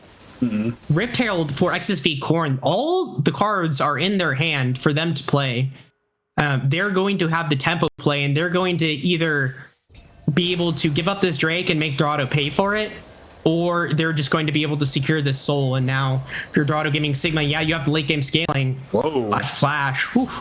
Okay, now things are really rough for Dorado Gaming Sigma to try and contest this soul fight. And Yes. I think at this point, if you're a Spada, you just gotta, I don't know, split push your brains out. So I asked something before this came up is how do we get back to the smolder? Well, you burn his flash a minute before a dragon, because this is Infernal Soul coming up. This is a fast track, like 22-minute soul potentially at the end of all this. So there is a lot of potential here for XSV to like pretty much secure this game dead to rights, if I'm being completely honest. Dorado just has to wait right now for XSV to press all of their buttons, because if they go too far forward, this Amumu ultimate plus Shen ult is going to be disgusting. It's really going to be up to them to force the tools out first, so that way they can't respond. Now we do have Dragon up in 53 seconds. Baron is on the map right now because we are 20 minutes into the game. XSV are in good position. There's no vision right now for Dorado. There's not much, but there's a lot of poke that they can dish out and gain this control for themselves. 21 minutes. Sorry, I didn't get to see the souls. What does that say? 203. 203. Oh man, I was too confident. They're not going to fight this. Then they want him to hit 225 on this next wave, but I don't know. I think you have to. I don't know. They're trying to set it up. This is really difficult to tell because obviously losing mid prow. Obviously, Smolder no flash, just so vulnerable. But I think you just hit it. All right. Okay. Wait, that's the death charge down though. That's a big threat out. Oh, beautiful tidal wave, the bubble. Oh my God. Goodness, the haymaker, and this might be what Dorado Gaming Sigma needed. Yangu is resurrecting.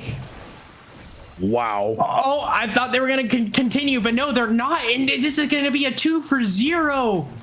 And just a tremendous turn moment there for Dorado Gaming Sigma, and they should be able to pick up this Drake. This Corki's still really strong, though, so we just keep that in mind. Why are you trying to fight this? The TP's coming in. Just leave. Just leave. You're going to get cleaned up. Yuki wants to contest this water. Oh, XSV Cornn, it's a bait. Run away.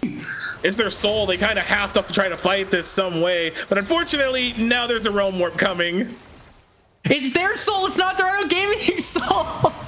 No, I know. That's this is a nice disintegration. Okay, not able to. Sorry, go ahead. So what I was trying to say was XSV know this is their soul, so they feel like they have to. Oh. Yeah, I know what you mean. Oh, nice kill, but it might just be traded. But I think you take that. That. I mean, that was clean. But yeah, no, like XSV, like they felt like they had to go for it. They're getting Baron, by the way, in case anyone's wondering. So just too long on the map. They're going to lose the Baron at the end of the day unless we try to fight this Vel'Koz. Now we should just get out of that going. So they just stay too long on the map. I think after they get the dragon, they should have just left and reset. So this is the replay of that whole thing. So right here, Smolder hits 225 and the play starts off. We have a Nautilus ult onto the Smolder, but he gets back far enough. Amumu doesn't land much of a meaningful ult, like it's a 3-man, but there's just so much beef that's tanking it that they could survive long enough, and Smolder was just left unchecked. Yangu got the passive off, and there's the Baron that went down just a few seconds ago. So now Dorado is aware. So while they did win that fight, they lost the Baron, but that is also going to stall the game out for XSV. Yes, but here's the thing. The gold's pretty much even here. And I mean, the team that just got Baron, I feel like, you know, obviously when you're in game, you don't see the gold, obviously. And a lot of that is just like in the solo laners here. But I think this is a good sign for Dorado Gaming Sigma. They stall out the soul. Smolder has hit his execution point, and now these split pushers are going to start scaling up and just become issues. I actually don't know how that Shen versus Set fight goes, kind of like in the super duper late game. Who wins that? Depending on how much true damage Set can get off, he can kind of one-shot Shen, depending on how long he lives and how much of that passive he gets off. So there's the Rift Herald that they picked up earlier. They went ahead and sent that off. That is now doing work there in the mid lane, broke the tier 1, got a nice charge onto the tier 2. They're gonna dive this guy, and I think he knows it. All right, Espada. My goat. Oh, he tried to do the same move again. Does use the haymaker. Is he going to be able to get out? No. Spaghetti on a killing spree. Now Dorado is forcing the issue. They are pushing mid, but the team with the Baron buff is pushing top. Who is going to be faster? That's a good question. No Baron minions for Dorado, so Set Yuki's just going to be able to clear it out, and now it looks like Dorado is going to be the one to have to answer, but no, everyone's just resetting. Okay, so Bloodletter's or is that Blood? No. Overlord's Bloodmail is done on set, so that's the second item. Is ahead in gold, but unfortunately, just when you're in a 1v4 scenario, you're just not gonna really survive. But the good news is they got a cross map trade, so they got the mid tier one. I think that's nice. Get some gold back.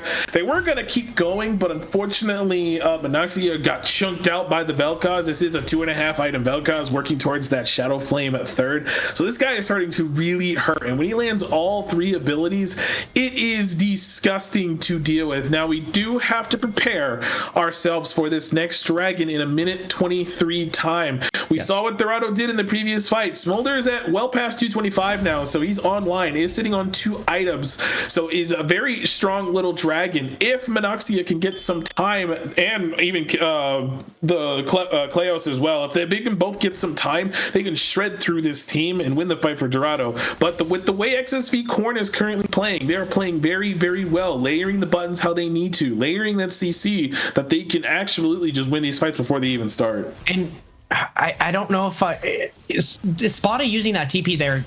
Now Kleos is the one who has to be with the match this Shen in the side lane. Espada has to be down here in the bot lane. I don't know if I like that as much. It doesn't look like it's really going to make too much of a difference. That set should still be there either way, but and I guess arguably the Rise can probably hold up better against the Shen. You know, and how disgusting is that Sheen item Dusk and Dawn, by the way? Pretty disgusting actually, and the fact that it's getting changed a little bit too for I hope it gets taken out back and shot. Just that item, that item is obnoxious. But here we are, 5 seconds before this dragon. We are getting the TP out of this Rise. Shen can just be here whenever he needs to. So if they really want to force a fight, now is the time. But they're really running out of time here. Whole team just want to force a fight. Caxi misses the bandage toss and is just kind of not able to get in the middle. Will use the curse of the sad money, but Espada will use the haymaker. Oh, nice. Nice showstopper, does a lot of damage, but now Yangu is not able to get a resurrection off. One. Okay, Kleos is able to get a kill. Kleos flashes forward, tries to pick him up more. Oh my goodness, damage! What is that? Holy the life form disintegration ray, but Maddie or Spaghetti is able to pick up a lot of kills as well. Oh, now it's a 2 for 2 or 2 versus 2. They just kind of win this. Okay, Vel'Koz is going to TP back. This Amumu is very, very low, so we're going to definitely be doing this again, I would think. It's going to go ahead and do the Gromp, but Monoxia and the Nami here, both of them can kind of just wait this out if they really want to. They should be able to get that poke out. This Amumu is low. This is so risky. They just got to back off. Yeah. Yeah. And okay. Oh my goodness. Smolder with endless 3 items, endless hunger, has a lot of ability haste. So Espada here is able to get a nice showstopper, does a lot of damage, takes 2 people to half health. Yangu is not able to get the resurrection off. Now it looks like Spaghetti might be going crazy, but that bubble comes through, and then Kleos here. It looked like it was gonna be a quadra kill, but just barely able to not. And oh my goodness. Is this Drake still up? This Drake is still up. Yeah, they can't do it. That's why the Mumu was so low. Smolder can just walk in queue and he just dies immediately. So we're gonna do this again in the next. Taxi didn't reset. Taxi didn't reset. It might be fine because if he can just get in and get it, I think it's not that big a deal. The problem is if he dies. Kleos! No, Seiyuki is just dead. No, Stubby has to walk away. The tidal wave's coming through. Espada is gonna try and get a showstopper. We'll use the haymaker. Oh, isn't actually able to finish off the showstopper, but now the Smolder is gonna get a bunch of executes. Shenolden does come through. Smolder will die. Wait, I can't tell. Okay, Kleos is just gonna be able to clean this up. Jesus. It looked a little dicey there, but they were able to pick it up in the end. Yeah, and they're gonna get the dragon off the back of that as well. All right, so my smolder went too far. Like, I understand we see the low health bars and we want that execute, but if he stays alive, they win that fight just way harder. This is the tail end of that fight, and smolder just went too far forward. He just flapped into the curse of the sad mummy. That's what it was like. Oh no, that's a proton flat player move. What? Oh no. It happens, but you know what? It started off with Vel'Koz getting caught at the start of that whole thing. Yeah. When I saw that happen, I was like, wait, this is just kind of a winning fight. The Mamu didn't reset either, so like that was just kind of setting up success for Dorado. They end up pulling that whole thing off. Lots of gold went over to that Rise. That dude has a death cap now and is very, very strong. Oh my god! He just stay alive. These teams just melt. Yeah, I say this game is now firmly in the hands of Dorado Gaming Sigma. They've scaled up. They've stopped the soul threat for at least another 4 minutes, and now the split pushing is just going to become such a disgusting sort of thing for Dorado Gaming Sigma.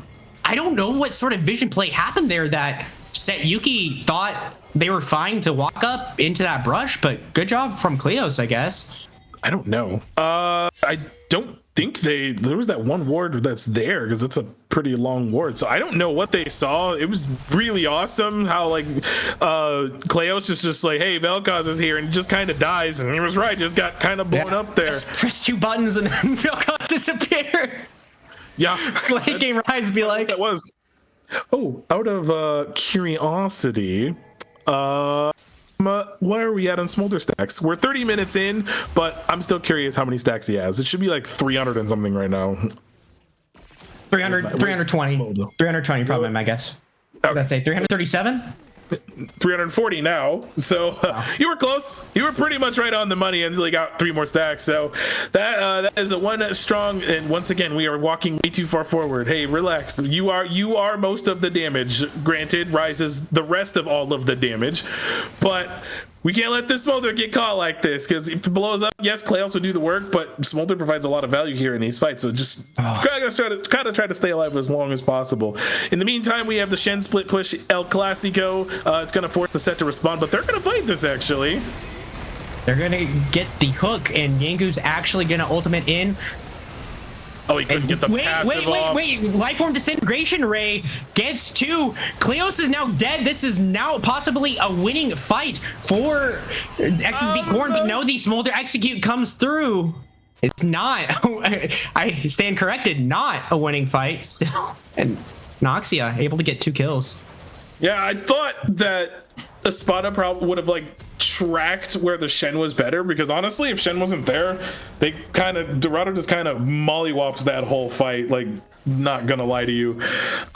So either way, it ends up being a 3 for 2, I think, at the end of that whole thing. Dorado coming out on top at the end of that fight. Gold lead is still 2,000, but this Rise is absurdly far ahead. The only thing is that Vel'Koz is pumping out the deeps, and so is this Corki. 9 and 2, 4 items now. That last item's probably gonna be a GA, but you have Smolder also on 4 items. There's the Bloodletter's Curse that you talked, or not Bloodletter's Curse. Oh my god, Endless Hunger. That was the 3rd item. LDR was the 4th, I believe. Okay. Yes, so we have Endless Hunger and LDR. The Smolder's also pumping out a lot of damage, as we can see. Caught up in CS, as a matter of fact. He's ahead, but both these teams kind of laying it on the line. We're 33 minutes into this game. By this point, the first game was already over, but not this one. But we're starting up this Baron. Man, I just feel so terrible, so bad for Spaghetti. 9 and 2. Has a bunch of items, but still the game just feels so difficult. This might be kind of like the game deciding fight. Spaghetti might just be caught. Spaghetti might just be caught. Mom's coming through, and that's going to be Spaghetti going down. The Levantine as well. Lifeform Disintegration Ray comes through. We're not able to get any kills. Yangu is going to flash over. Might have been a mistake. Yes, Yangu will get picked up, and now they're just getting poked out by Set Yuki, but still a numerical advantage here for Dorado Gaming Sigma. Okay, it was a really good pick, and then I think we might have just gone too far forward. We got the 2 kills. Yangus off blood. I you just turn onto the Baron and then you have to kind of force them into you from there. I guess you don't want to risk the 50-50 is my assumption, but at the same time I think we just kind of forced into one of these objectives, but we're gonna get the dragon I think at the end of the day anyways. It looks like that is a 15-second death timer that's left onto the Corki, so there's still a chance here as my dragon is going forward. Oh, we're going way There's this forward. rifle going. Oh, Okay. lag. Yeah, lag. It was zoning ult. Yeah, no big deal. So this Shen has been splitting as he does. No one is answering right now at the moment. Zehen is not here. So catching out this move. Oh my god. Oh, wow. That's Caxi just melting like butter. And you know what else is Spotted about from to happen? behind, showstopper. That's a Caxi is just combo. dead. Monoxy unstoppable. This should be the Drake being picked up. Channel was used. This is all Stubby can do is just split push, but this is going to be the third Drake in a row here. Third Infernal Drake here for Dorado Gaming Sigma. Yeah, Baron after this. Oh, Smolder's going bot side actually, so I don't think we are going to get it. This would be the time to go for it, but we do have the top tier 3 falling. Espada maybe going to try to chase down Stubby. I don't imagine so, but it looks like Smolder is going to reset and maybe get their next item, or at least a major component of said next item, which probably is the Infinite. Oh, okay, we're going to Hex Optics. Okay, actually didn't know we built Hex Optics on him, but that makes sense. Probably for the Q range, I assume. So I mean, gives crit, gives Q range. Okay, that's fair. Because I saw the crit cloak, and in my head I'm like, oh yeah, Infinity Edge, no big deal.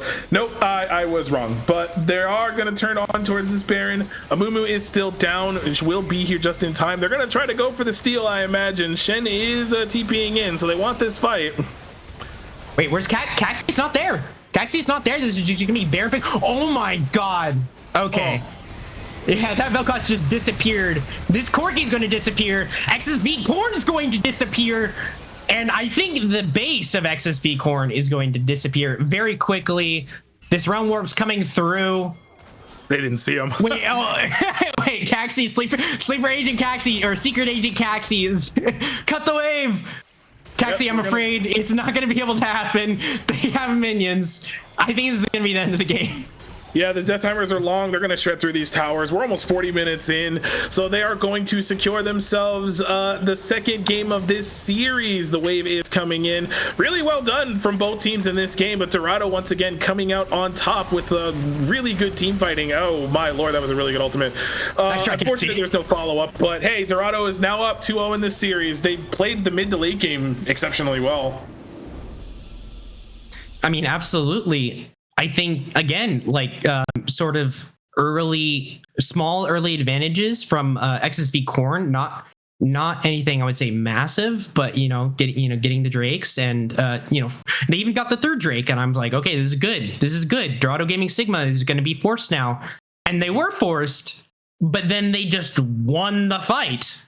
And so I'm gonna say XSV Cornn, it's not that they're playing poorly. At Dorado Gaming Sigma is just playing smart. They're playing better than their opponent, and that's what led them to 2-0.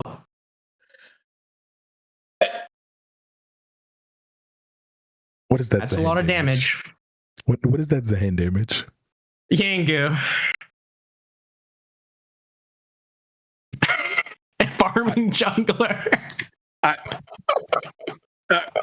Okay.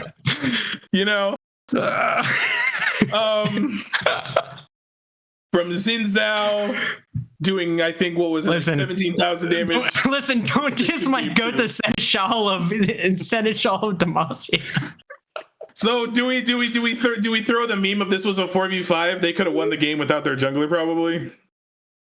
I mean, Yango was useful. He was like a target. He was a target. He was an extra HP bar. No, all jokes. Obviously, Yangu was there when they needed him to be. It's just it was just they played the fight super well. Kleos played insane on the rise. Monoxia, I think with XSV not bullying Smolder enough, I think that's what kind of kept them going in this game. But really well done from Dorado, and now they're sitting here at match point. So game 3, I guess. Looking like a 3-0. Hey, whoa, hold on, no. The reverse sweep starts now. The reverse sweep starts now. Okay. The reverse sweep starts right now. So I think this time we're actually going to take a break. So when we come back, we'll be in draft for game 3. So don't go anywhere.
Yo, welcome back, everybody. We are in draft for game 3. Dorado on match point. XSV Cornn, if they want to make it to grand finals next week, now is the time to start that reverse sweep. It starts right here, right now in this draft. So let's go.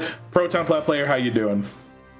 Man, I don't like want to be like a stan or like glazing any team. I just think Dorado Gaming Sigma is playing really well. Now, especially when they're like supposed to be a D4 cap league. But I told you at the top of the day, they every iteration of this team I've watched plays really well. Listen, the coaching and Dorado coaching, year of the dog. I'm pretty sure it is the year of the dog.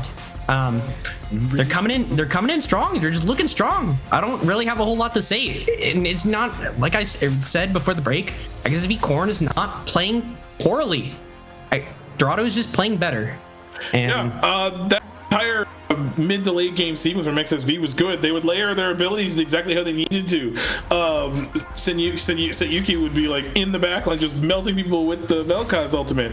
But once those buttons were out, Dorado could just send it, and they just did. So we're getting the same exact bans from the last game minus the 20 that are below us. So now what do? Do we first pick jungle again? That is what Dorado has done the whole series. So we have Vi. That's really like the top big one that's left if they want to. So it might be the next pick. Give my boy Yangu the Graves. What's the worst that could happen? We have Wukong also, but you know.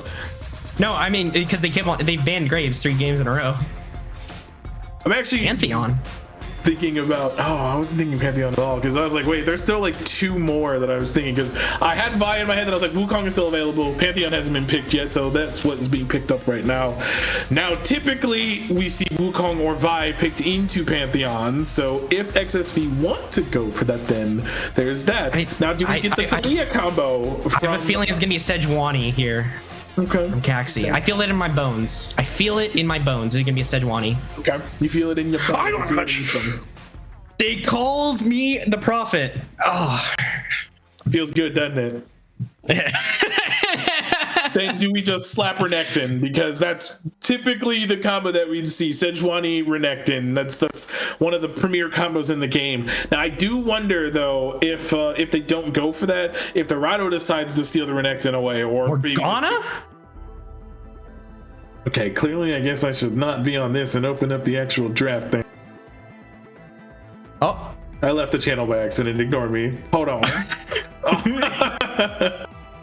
I guess we're deciding to be ahead and being in the draft. Okay. I guess I'll go to it. Well, the problem is the stream one is I have to look left to see that one, and the drafter one's right ahead of me. So, but yes, it is definitely you. But now I'm on the same page as with you, as we're gonna go ahead and get the Tristana. That is what is going to be picked up. Interesting. I'm not a champion I typically would have anticipated picking, but also that's something to get away from the Morgana binding if you can buffer it just right, so that way you can be safe, quote unquote, for like a couple of seconds. Milio is gonna be the lock-in as well. A nice little cleanse out of the ultimate, the Morgana ultimate in particular. So lots of good moves here, I think, from Dorado. They're drafting really well. What do we pair this with? So Tristana is not something that we see often. I've seen Lucian get picked into her. There's Milio. Oh well, Lucian's banned. You can pick Ashes also banned. What the hell do we pick here? Hold on. What's left? Because Varus kind of sucks. Let me click on the ADC tag. Kalista? Jinx? Oh, I don't think they know themselves. They picked the Lulu. It's Morgana mid. It's got to be Morgana mid. Yes. Varus? I don't know. Could be interesting. Wait, Sivir's still up. Sivir Lulu's not terrible. Senna's still up. Okay, so we'll have to get there. I guess we might not even have to talk about the second phase of bans, because I imagine they're not going to change. It's been Aatrox Fiora from XSV Cornn. We are getting a change right as I say that, and it's gonna be Kog'Maw that gets banned. Oh, they banned Vigar instead. Okay, fair. So Kog'Maw is the one that's taken away, which makes sense. Lulu Kog is disgusting, so they're gonna take away the Sivir. So the Yunara that we did hear in our ears a moment ago. They're listening in. They're listening in. I said Sivir are gonna ban Spaghetti Sivir. I don't know what Spaghetti plays outside of that other than Senna. I don't think maybe Varus? I don't think I would like Senna Lulu that much. I'm not gonna lie to you. Yeah, Senna Lulu doesn't sound like a great lane, honestly. I mean, Ziggs is still up. Yeah, but I wouldn't even like Ziggs here either. They have too much AP, I think. You need some solid AD right now. And really all that's left is Yunara or Zeri, I guess. Felios, yeah, that is another option as well. They're taking their time figuring this out. They don't know themselves. They don't know themselves. They don't know themselves. Okay, Xayah. Okay, that's fine. I think Xayah's all right. It's all right. I don't think I like it in this context though, especially when you have things like Aphelios and Yunara still open. Just two really strong hyper carries that pair really well with the Lulu. You pair that with the Morgana that can keep them safe as well. Just they can kind of walk wherever they want. But I guess Xayah can kind of do the same thing, but maybe we're thinking more safety for this game, which would make sense. There's a lot of nonsense with the Pantheon, so yeah. So I was gonna say like Xayah's kind of like a more self-sufficient ADC. But then you go Morgana, Lulu, Sejuani, and again, it's putting all your eggs in the spaghetti basket. And not to say Xayah can't do a lot of damage, especially pivoted well and ahead, but like, again, I think XSV Cornn is going. It's obviously they were clearly struggling in this draft, figuring out what to pick the ADC. Dorado Sigma banned well, and it was just hard for XSV Cornn to answer. We have this Syndra pickup. Okay. Syndra is the pickup, like you said. And Sion gonna be the final lock. Okay. I actually like that a lot. That's a lot of beef, I have to say. So there's a lot of really good engage. There's a lot of frontline. There's a lot of protection as well. Syndra on her own is a pretty obnoxious champion. Oh no, it's my worst nightmare. Please, no. Do not lock this in, Cornn. XSV Cornn, if you lock this in, you are losing this game. That's okay, Poppy. Okay. So we were kind of on our way to wondering like what they were intending on because they were hovering the Cassante, which in my eyes I was not vibing with that whatsoever. I would not have liked the Cassante that much, but the Poppy is so much better. There's a lot of dashes, you know, you can stop Tristana from getting out, you can stop Pantheon from getting onto people. You can't stop the Sion ultimate, but that's fine.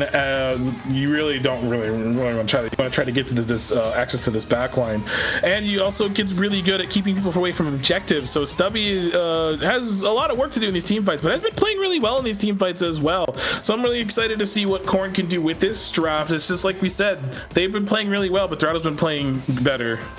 Yeah, I mean, Stubby obviously kind of just been on the losing side of the top lane matchups, but not necessarily, you know, kind of do skill difference. It's just the Spada kind of plays the champions that, you know, get those CS leads. It has just kind of been a rock in the top lane, and most of the action has been mid and bot. in the early game, dictated by XSV Cornn. But again, I just think this draft favors Dorado Gaming Sigma. Obviously they have the late game scaling in, Syndra, Tristana, Scion, Pantheon also kind of dips pretty down in the mid game, but late game starts to come back, and I don't know. I just don't like XSV Cornn's draft, but again, if they're somehow able to get ahead early and get Drakes and actually secure a soul this time, Right. maybe the reverse sweep is possible. A lot of work to do. A lot of work to do for them. Chemtech soul. I'll go Infernal this next one, but I'm really, really curious to see how they can kind of run with this one. This one is going to be, this draft rather in particular. This one's going to be very interesting to see them pull it off, because they can team fight well. I think they can team fight pretty well. It's just though, I think this is less about hey, we need to press all of our buttons kind of draft like the previous one was. And this one is more of a sustained fighting thing. Obviously the Morgana snare is going to be huge. There's a lot of CC, so there's a lot of lockdown. And I do think that if they can find the right targets, they can do this. But hey, do you have any final thoughts before we go to this third game? I don't want to say this is going to be a 3-0. I don't want to say that. But I do think it's just significantly better composition here for Dorado Gaming Sigma. They've been playing well, obviously team fighting well. I think their plays have just been really well in the clutch. They've been able to get it done. So I see no reason not to have that happen here. But XSV Cornn, I would not be sad to see them put up a fight, come back, win this game 3, and maybe take us to a game 5. Yep, I definitely agree with you. So with that, we'll be right back, and when we come back, we will be in the game for the third game. Is this the start of the reverse sweep? Let's find out.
Good evening, everybody, and welcome to Game 3 between Dorado Gaming Sigma and XSV Cornn. Dorado Gaming Sigma currently up 2-0 in the series, looking to close it out and secure a spot in the Grand Finals next Thursday, which, speaking of the finals, well, maybe not speaking of the finals. I think we're just going to get a little cheeky trading here. But speaking of the finals, Sinister 6 and Iceborne Kingdom are at 1-1. That's what you told me, right?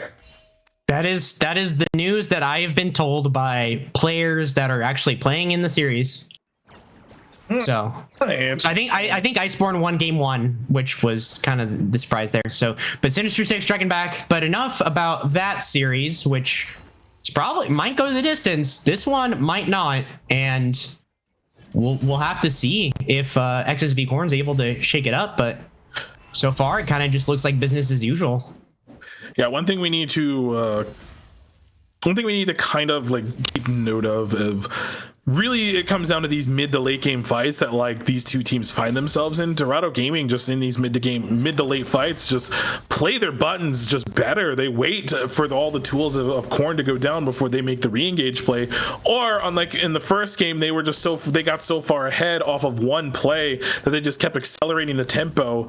So there's like we've seen both aspects of Dorado in this series so far, and this is the interesting to see. And hopefully maybe the XSV now is like, okay, we're 2 games in, backs against the wall. It's now time to get it going, kind of try to play their style, and then try to like make them make more mistakes than they usually do. Stubby, just kind of more of the same. Stubby just kind of getting pushed out. I don't think it's in cold threat, but kind of getting pretty low. Doesn't have a pot anymore. Does have the Dorn shield, and already a significant CS advantage for Spada. We'll have to see if that just continues. Both these champions are going to get absurdly tanky, let's be real. Sion more so. So if Espada can kind of keep this up, kind of get that damage going, because this is on a tank now. In the last 2 games, it's been on bruisers. So this is going to be very interesting to see the difference in play this time. I would imagine that Espada, obviously has probably played this matchup a million times and is completely, content with playing Sion. But we're doing our thing. We're doing our thing, that's for sure, as Dorado. We're kind of playing to our strengths. We're letting the game stall out so that way we can kind of start getting in favor of it as the reset went through, actually. Wow, really early reset went through. I think the spot was trying to stop it, but I couldn't tell if he's pushing that in or if he's freezing it. Can't really tell too much. He froze it. Yeah. There was really no reason for him to go back. I mean, you're gaining health passively as Sion anyways off the W, so you can kind of just stay there and kind of let the wave do its own thing. There goes the cancel on the first we're just doing it again. Okay. But Sion is going to be obnoxious. Kind of the moral of the story. Really good freeze, but we might get a play here. The flash is available. Kleos might be in trouble. Is pathing down? Oh, well, there goes the flash. Okay, Thank you, Director Cam. Okay, spoilers, but Kleos survives. Kleos survives. Had to use the flash, though. And I feel like I've seen this 3 games in a row now. Yep, so we probably see the repeat gank here coming through from the Sejuani. The flash is available. They can make the play happen. Morgana just has to land one root, and she'll have a great time. And that'll be the story of that. So if they can kind of get this Morgana ahead, get her a little stronger, so these bindings, we can start getting a little bit of more ability haste for that, and then she'll be annoying. Fun fact, I'm changing the topic. Fun fact, I used to play Morgana mid back in season 4, and that's how I got the silver my first time. All right, let's get you to bed, Grandpa. No, I'm kidding. I played in season 3, so I can't talk. I started in season 3 actually, but twinsies. Yeah, I see. Listen, a lot of people like season 4. Feral Flare and remember White. You remember White? Before Gromp, there was White. Oh yeah, actually, yes, I do. The little ghost guy. The little ghost guy. I didn't start. It was Gromp before Gromp. I didn't start jungling at that point until like partway through season 5, so the map had already changed, I think. So yeah, this game's been out forever. We've been playing this game forever. This is 2012. I do want to ask though. You started playing in 2012? Yeah, December 2012. I was in 6th grade. Yeah, preseason 3. I was in 6th grade. Now I'm 25, so you can do the math there. I started playing the patch after AP Master Yi got nerfed. That was the patch I started playing. Oh man, I miss AP Master Yi. That's how I got my first pentakill. Hey, there you go. Yeah, I watched videos on it because a friend of mine had told me about it who'd been playing for a couple of years already, and he told me about it, and I looked up a video, and I was like, dear God, this is disgusting. I don't ever want to experience this. And then I started playing, and I found out that was the patch you got nerfed. I was like, oh, I started playing at the good time. Oh, where have I seen this story before? Yeah, listen, more of the same. More of the same here in this game. I'm sorry, Twitch chat, or to those who are watching, but this is just more of the same. This is the exact same thing we've seen from games 1 and 2. Whoa. Actually, okay, no threat, but both ultimates used, Unstoppable Onslaught, Keeper's Verdict, but no kills. Kind of a slow-paced game for now. Is it? Because Gremlin could be in danger here. It does have the flash. Okay. Yeah, actually, we'll get stunned up, frozen up, but Yango's there to support. We have no mana here on the Scions. No, yeah, no mana on Scion, but also not a lot of mana on Stubby. Wait. If he had the W, he kills him. Unironically. Oh! Dominion! Oh. All right. Well, that was. Was it marshmallow wet noodle fights? We're cheering for wet noodle fights in the top lane. That's the state of this game, the state of the series for the early game. Both of these, it was really close, and Poppy has enough mana for one more. Okay. Yeah, Stubby White. Okay, okay. So I think a spot is pushing this in, which is fine, and then Stubby staying, which if a spot is pushing in, that's fine. Spot not really a lot of mana. Okay. It's fine. Wow. Fine.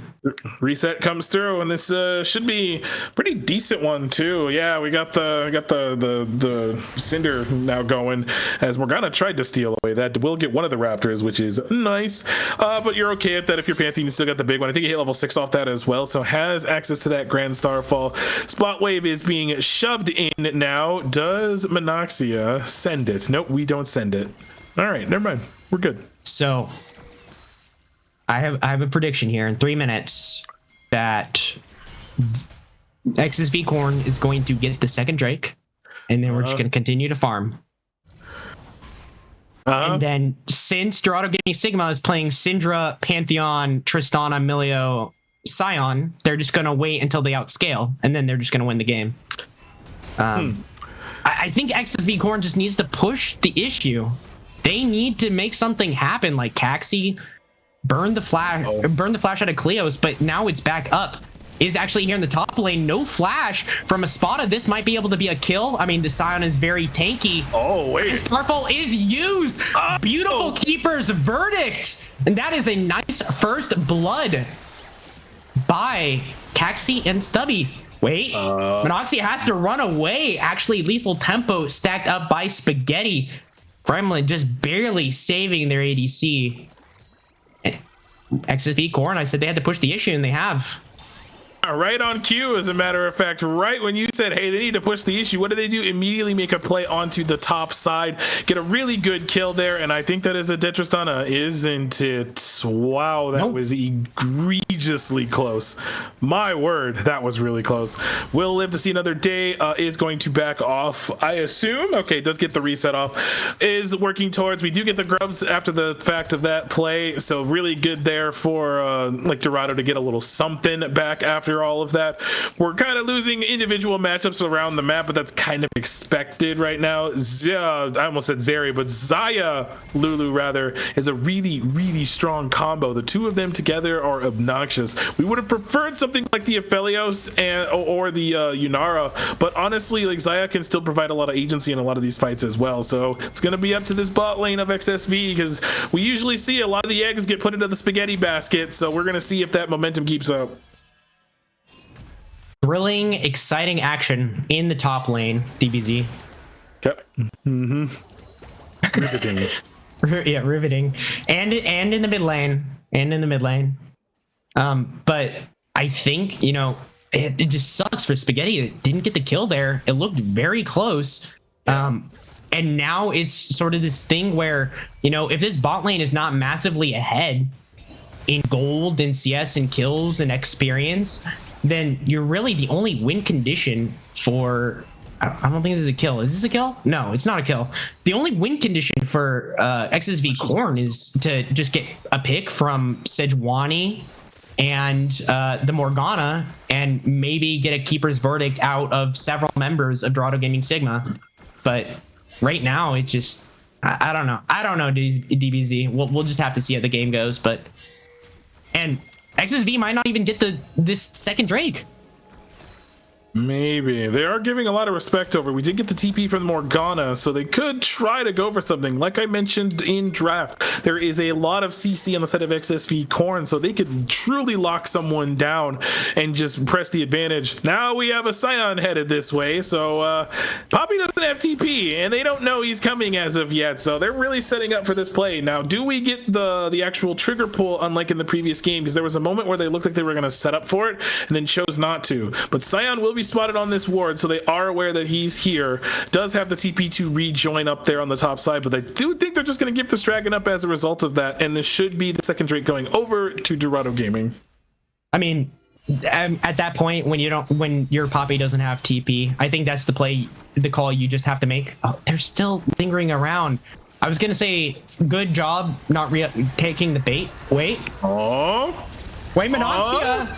But it's still fine. Gets basically double cleansed there. He has to leave. Yeah, Caxi not able to get the steal either. Espada's still down here. But now Espada's going to TP up and missed out on some minions, but Dorado Gaming Sigma gets the Drake. I think you're fine with that because you get the dragon anyways, and you had TP advantage. Now Poppy has TP advantage, so hypothetically for Rift Herald in a couple of minutes, I mean she's gonna be up there anyways, but like hypothetically if we roll lane swap, but the both of them will be, hey, hello, we are. All right, wait, the flash coming through, that was a bit ambitious. Polymorph coming through, but just not enough damage. Diego's coming through the cleanse, the giant growth. I can't see. Okay, they're not continuing the fight. No, but they're not. Okay, they're not continuing the fight. But both sides were out for blood. Man, I feel like this has just been the story of the game, or the story of the series. Is just so much fighting in these early game team fights, but not a whole lot of blood being spilled until like the mid and late game. Actually coming through though. Set Yuki will use the ultimate. Still has the binding coming through. Kleos is getting very low, but this is a level 7 Sejuani, and Yango is just going to be able to protect their mid laner. No kills. Once again, no kills. Yeah, this is what I was about to say. Once again, we have 0 kills come out of that. That Black Shield saving the Morgana from going down. It's another flash for flash trade out of those 2 mid laners. They end up just trading summoners, and at the end of the day, just no kills. We got Pantheon ult out of that as well. As we're fighting this, do we know Pantheon's coming? I think we do now. Oh, hello. All right, Caxi. I wasn't familiar with your game, and wow, good job from Stubby getting the keeper's verdict on the Pantheon. Yeah, really good one. Really good play. Really well done. So it ends up just being a kill over. Dorado is still up ahead, 800 gold though, about 1,000 gold though. So they're still relatively strong, all things considered. Top lane is hilariously even actually after what happened earlier. Oh, it's a 30 CS lead. Jungle is down right now. The Sejuani has the gold from that kill from earlier. Mid is ahead. Bot lane is ahead. So Dorado's kind of chilling. I just need to see more proactivity right now from XSV. It's like, okay, so we know Syndra has no flash. Let's repeat gank her. All we have to do is just land our CC on her.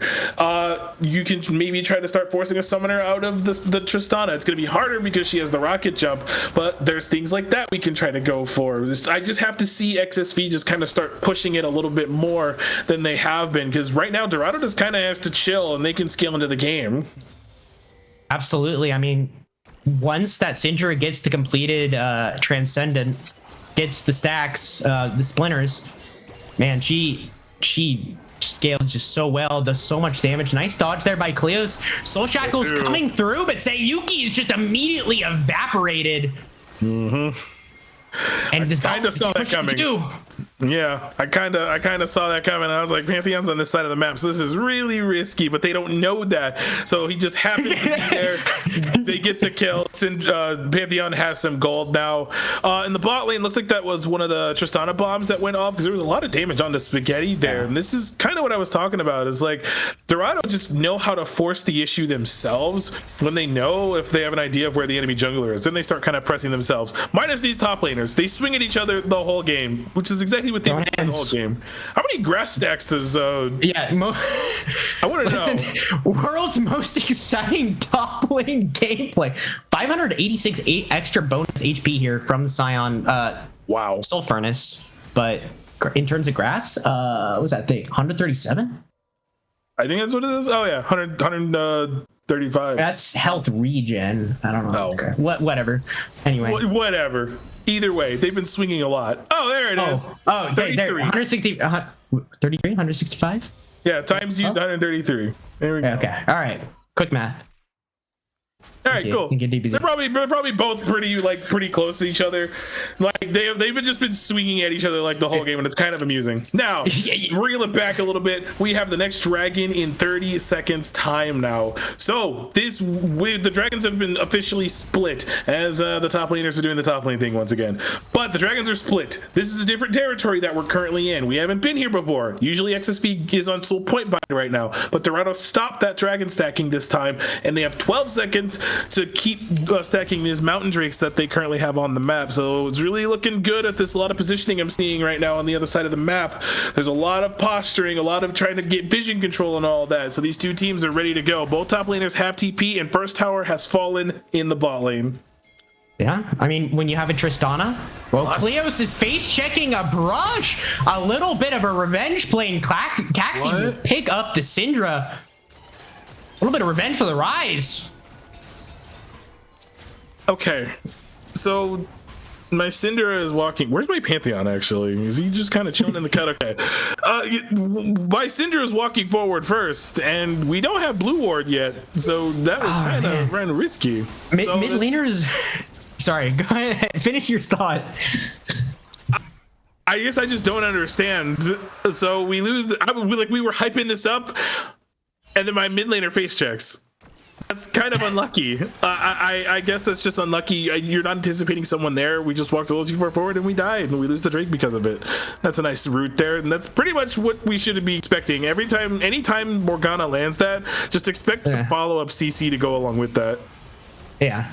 But I was going to say mid laners and the audacity of just face-checking brushes at Drake fights. Like, what are we doing? Yeah, last game. It's a brain worm. Brain worm.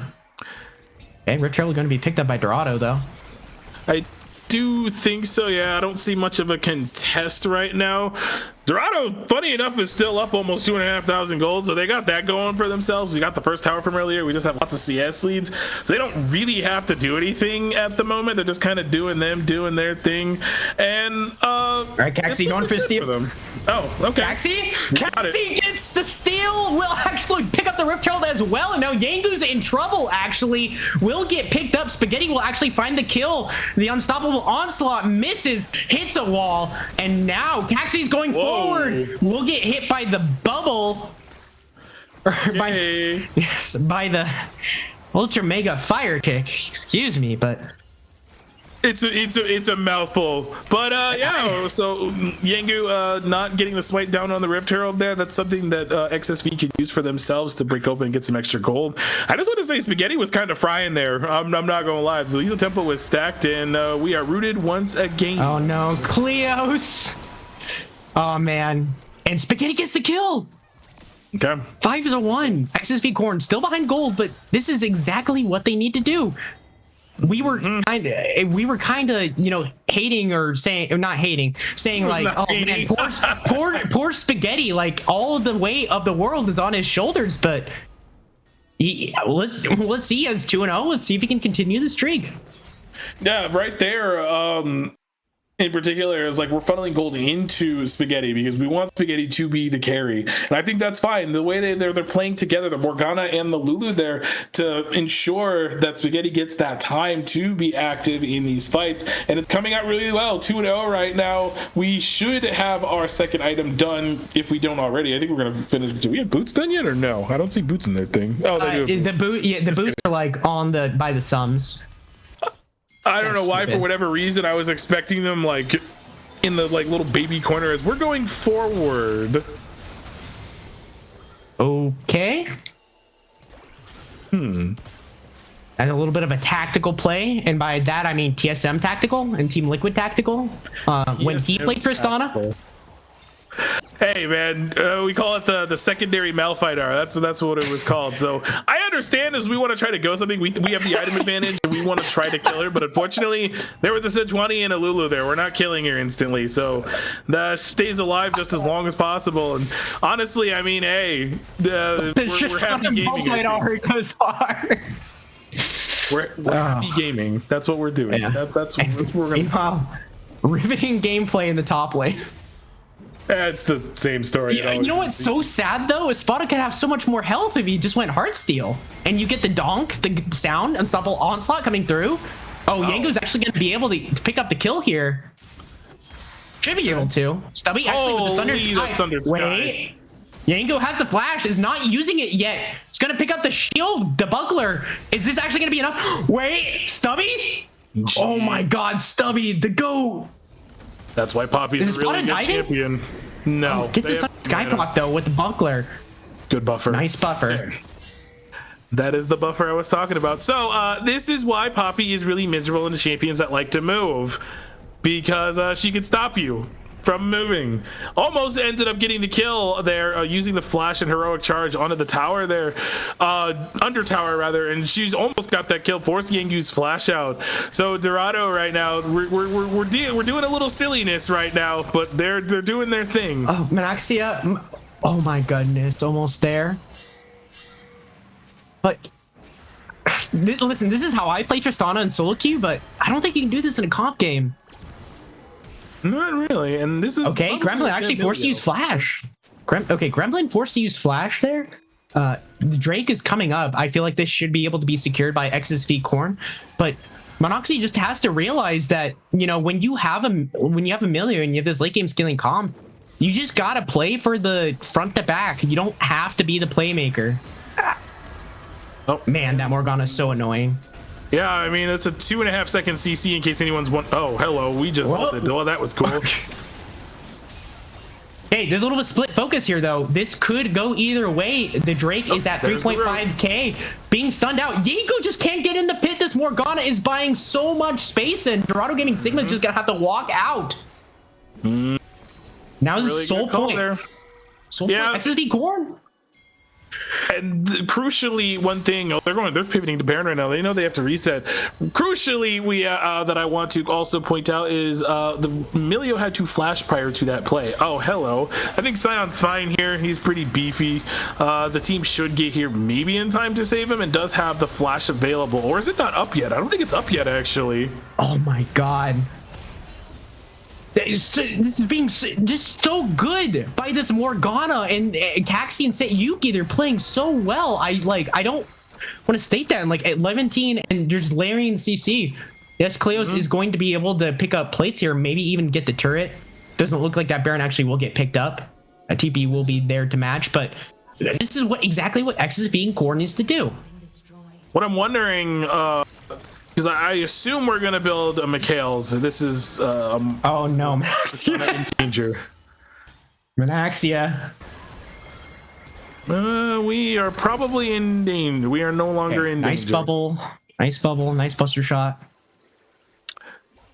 The one thing that I will say is kind of interesting is the CS diff in every role, which is the only reason why Dorado is still like 400 gold or like 100 gold ahead right now.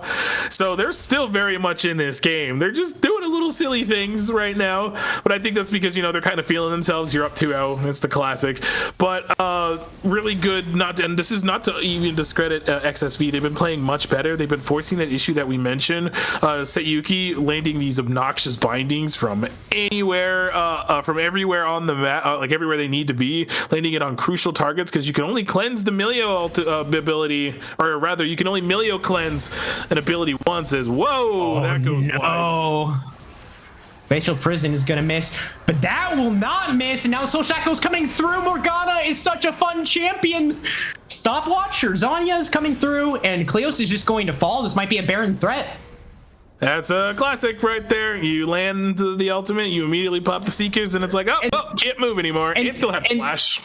And I was going to say, like, I was kind of being a hater on this Morgana pick, but I didn't realize you only need to hit one ability. You need to hit one ability, and your opponent, if your opponent's a squishy, they're dead. There is a reason I picked this pick a lot in season 4 and 5 a little bit as well. Morgana is just a very obnoxious champion. Her root is really good. She's really good at wave clear. The champion is a lot better than people think she is, and which is why I'm really surprised that no one really plays her. I get why, but at the same time, like, she's a lot better than people think she is. And I give props to Set Yuki for playing this really well. Just every binding that they've landed has been crucial, absolutely necessary just for the layering of CC. Now we saw they got the Baron.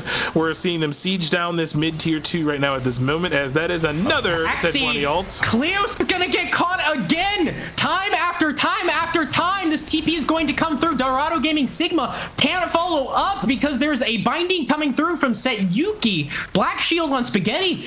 Dorado Gaming Sigma can do nothing but watch as their mid laner is 0-5. Interesting. Yeah, I was about to say Kleos was playing out of their mind in the past couple of games, but this game just been struggling. 0-5, getting caught out with these bindings and just going down. So just really good moves from XSV to bully out this mid laner and keep them down. And like I said, that's what I said too in the previous game. Is like, bully them. If you bully them, they will not be able to play the game. And so that's held true. But this was a successful Baron. They got a couple extra kills. They broke open the mid lane wide open as oh no, we're doing cheesy. Caxie's face checking, but Caxie's Sejuani, so I don't think there's really much danger there. They want to be here for this dragon, which is there's still what a minute. Call is. There's still a minute. Is Syndra close to an item? Is that why she's not here right now? I wonder. She does have TP. I wonder if she's getting a Void Staff or Crypt Bloom or. I don't know. Looks like Void. No, that might be Crypt Bloom. I think you're right. It might be Crypt Bloom if you're getting the Ampto. Am I going crazy, or did that Poppy just like dash in the wall and stop itself? That was kind of crazy, but we're kind of fiddling here for this dragon right now. Now, Caxie Black Shield on. Wait, Spot is just dead. Wait, I missed that. Oh my goodness. This should just be. You have to believe this is just gonna be sold for XSV Cornn. Dorado Gaming Sigma is deciding that they are just going to try and push mid as much as they can. Set Yuki will be there to Baron and Power, stall it out. And no, actually, they're not going for the Drake. They just want to go for blood. Oh, Stubby is going to get scattered away. And now Yangu has to be careful. He is not very tanky. Will actually be able to shield up most of the damage, block most of the damage. But Kleos is just taking so much pain from Spaghetti. Now Dorado Gaming Sigma cannot contest this soul. Yeah, I gotta say, man, like, this is pretty nuts. What I'm watching right now, this is a completely different XSV coming into this game. They just absolutely turned it up this series and just are capitalizing on the mistakes that I was saying that Dorado would have to make. They forced Dorado to make more mistakes. They get caught out of weird positions. They kept getting binded and not being able to dodge this champion. Granted, Yuki's been throwing him at kind of absurd angles and they're landing pretty well, so there's that to contend with as well. And just once you don't have that flash and you're binded, you just get layered onto the CC. And they're also, I would argue that they're also disrespecting the CC that's available on the other side. Yeah, I don't know if it's a little bit of just cockiness or ego from Dorado Gaming Sigma, and you said completely different XSV. No, this is the exact same XSV Cornn in game 1 and 2. With the addition, the fact that you have the Sejuani ultimate, that's a long range stun, and you have the Morgana binding, that's a 3-second long range binding. And Dorado Gaming Sigma is just, like you said, not respecting the fact that if you get hit by those and you're squishy, you're just dead. And even like a Spada getting hit by that stuff. Unstoppable Osmo coming through, but Caxi is just so tanky. Spaghetti is godlike. Ingo is immediately dead. Stubby is buying so much space they cannot even touch this Xayah. That is going to be a double kill for Spaghetti, and they're just going to run it down mid-set. Yuki used the Zhonya's and Cleos. I didn't flash. Didn't see what happened there. Might have been a scatter away. But now they might try to go for the end. I don't blame them if they do go for the end. There's 2 people dead. They've got a lot of damage. No one can touch this Xayah because she just has so much protection, and the Mountain Soul's doing work as well. Engaging on the Sejuani, I will say, was a little awkward, but I think it was just a play of desperation. They just don't have the damage right now. They are going to lose their inhibitor. They will just back off, and this is that play from earlier. And you see the Scion coming down the screen, hits it, and it's like, okay, well, she has a Mountain Soul. And then you have Poppy in the cut. Doesn't end up going off, I don't think, but like I was saying, Spaghetti was just doing whatever they wanted that whole fight. Look at them. They're just free firing. And look when that black shield was on, look at that health bar from Spaghetti too. And the Lulu shield. That was disgusting. That was. Oh yeah. Yeah, I mean, there's no way you're killing this Xayah. Nope, there's no way whatsoever. 112.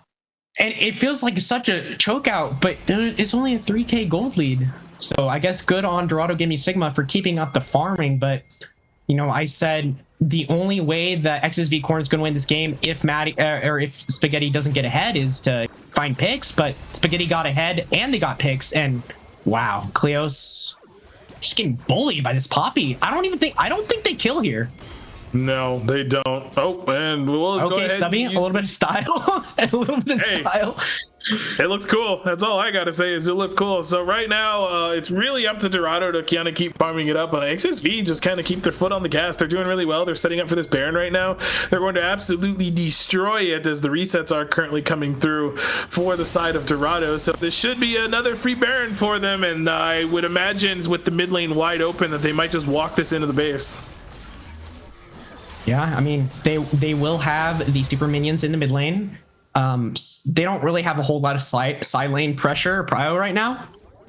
But I don't think it really matters when you have Mountain Soul, Sejuani, and Morgana. I think it'll just be very difficult to contest that. Although we do see XSV Cornn, they are deciding to just let the super minions kind of do the pushing for themselves. They're going to pick up this top lane tier 2, maybe even get a tier 3. It looks like they're going to do a 3-1-1. We'll see how long this keeps up though. Okay, so going pretty strong right now for XSV, letting the waves kind of do the talking right now. They just lost their top lane wave here, and the mid lane one is shortly on the way as the super Spaghetti can just walk forward. They can just kind of do whatever they want. I still get worried. Though. Listen, I still get worried. Even though it's a very Lulu in your back very pocket. tanky. You know, listen, I don't trust my solo queue teammates, but I understand it's different in a comp setting. You've played it with these guys. You're down 0-2, you say, leave it to me, coach, but hey man, once you get that leave it to me, it's like, I got this, and then you do in fact got this. But we have a mid wave currently pushing in. Poppy's trying to push in the top lane. That is almost a dead Tristana that I just saw on my screen. And yep, that's a good testament to how this game has gone. And now Stubby doesn't even have to kill a spot. It just has to push in the minions and stop him from clearing these out. I don't know if Stubby can actually do that though. Well, he's doing pretty good damage to him. He's standing in front of the I mean, there is percent HP damage on that hammer shock. So we are not doing anything to this Poppy. Her health bar is not moving. That's the problem. Literally her health bar is not moving. He's slapping the crap out of her, but it's just like, his tickles. But it looks like on the top side that siege was stopped, so they did not get that tower, that tier 3 rather. But they're just setting up for this Elder in 39 seconds, and they have the position to do it. They have a lot of, oh, hello, we are walking forward. This is really risky, I would think, but we're doing some pretty good deeps right now. It is true. Yeah, I mean, Minoxia got some nice damage on Caxi. Oh, flash for flash, and now Minoxia actually flashed. Wow. Oh, it's away, and polymorphed, not able to do any damage. And Caxi is just a demon, cannot be killed in this game. too tanky. Yangu is going to fall. Spaghetti is probably going to pick up the kill. Yes, legendary Spaghetti. Stubby is just making sure those minions get escorted in. And you have to believe that this is going to be the end of this 1 to 15. A little bit longer, 35 minutes, but XSV Cornn showing they have signs of life in this series. Yep, so they're going to go ahead and take a game off of Dorado Gaming Sigma. And what is the thing that we always say when something like this happens? I heard this one. Wait, no, hold on. No, wait. It's fine. The game's pretty much over. Let's be real. So, Dorado Gaming Sigma are going to fall in this game. XSV are going to pick up a game, and now they're down only 2-1. So, that reverse sweep dream is possible. Cinema. I mean, XSV Cornn, they didn't really change up their game plan. They just were just able to do it better. And I guess I apologize, Set Yuki. I wasn't familiar with their game.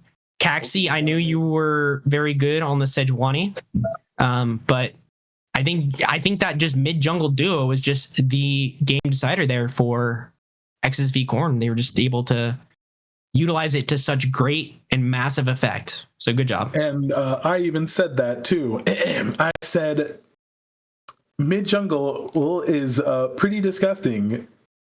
That's what I said in my notes. And as we take a look at the damage charts, Poppy somehow doing the most damage because that makes a lot of sense. Because they were just fighting. They were just fighting over and over and over.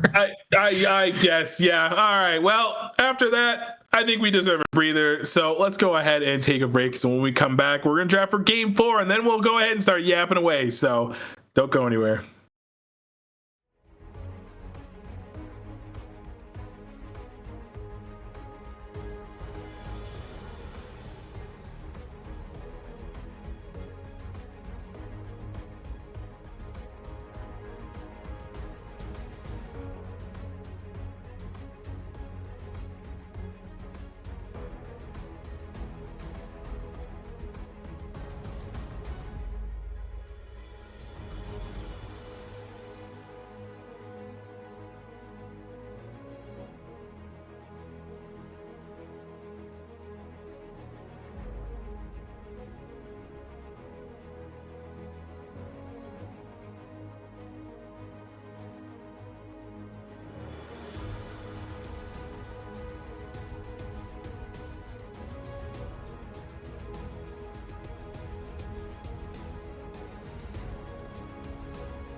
Hello, we are back for game 4. So there is hope. XSV Cornn is alive, and they are here to hopefully maybe take us towards that full reverse sweep route. So that is still a possibility, maybe, but we have to get to game 5 first.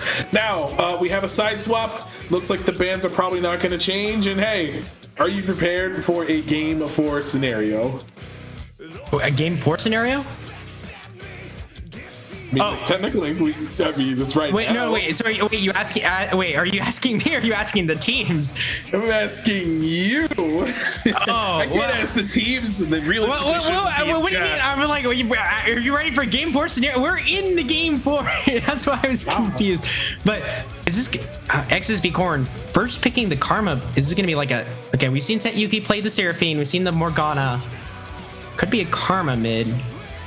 Could be also Karma support. I don't think I would like it as much. It could provide a lot of value, obviously, because their AP scalings are obnoxious. But you were saying that Sayuki could whip out the Lissandra, which has been done before, so that is an option if Dorado wants to look at something a little divey. Because something tells me we might be locking in Nocturne for this game, if anything. Because I'm feeling a Nocturne Oriana type thing, because they're both still open in Key. Caitlyn Bard, that's strong. But we saw the Caitlyn pick up one. Obviously, you want to pick your ADC early, usually in most cases. But also to prevent the Caitlyn Karma lane, which when played well can be very obnoxious. But Caitlyn Bard can also be very obnoxious. And also we've seen Levantine roam around, try to make plays mid and stuff. Help Caxi out. Or sorry, forgot they swapped sides. They swapped sides. I've been same thing can apply to Gremlin, just roaming around helping the mid laner. Misfortune? I don't know how I feel about it, to be honest with you. This is a Misfortune Karma bot lane. I mean, it's very annoying to play against, but I have to see. Yeah, we'll have to see. And it looks like that the insta-lock onto the Skarner kind of keeping up with that tank jungle that we got going on. You could... I don't think Malphite is still good, if I remember correctly, so you could. I wouldn't. This is actually more of what I'm thinking, because Wukong and Vi are still open, so maybe if they want to go for something like that for... you know what's open? Oh! I was thinking Dr. Mundo. I was thinking Graves, but Dr. Mundo. I hate playing against that champion. I feel like every time I play against that champion, I lose.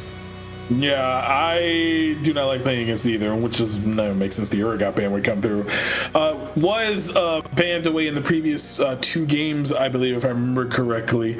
So right now, it's like we're gonna kind of probably focus that top pool some more. Maybe on the other side, focus that mid lane pool to kind of put Kleos onto something a little more uncomfortable for them. But looks like XSV Cornn are going to take their time with what they're going for, but I do want to talk about what we see on the screen as of right now. You did the Caitlyn Bard on Dorado side. That could be obnoxious, but the Karma Misfortune is even more obnoxious because of all the poke that they can provide. There's a lot of poke from the Karma, obviously. Misfortune can provide it as well. And assuming this isn't, I don't think it is, not way less likely, but this shouldn't be lethality Misfortune if they want to try to like keep going up with that poke.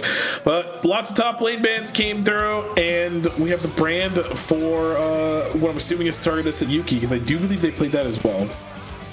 And you see XSV Cornn still respecting Espada's champion pool, banning out the Aatrox and the Gwen, because he can also play Dr. Mundo, and you really don't know. Like, again, it's a flex.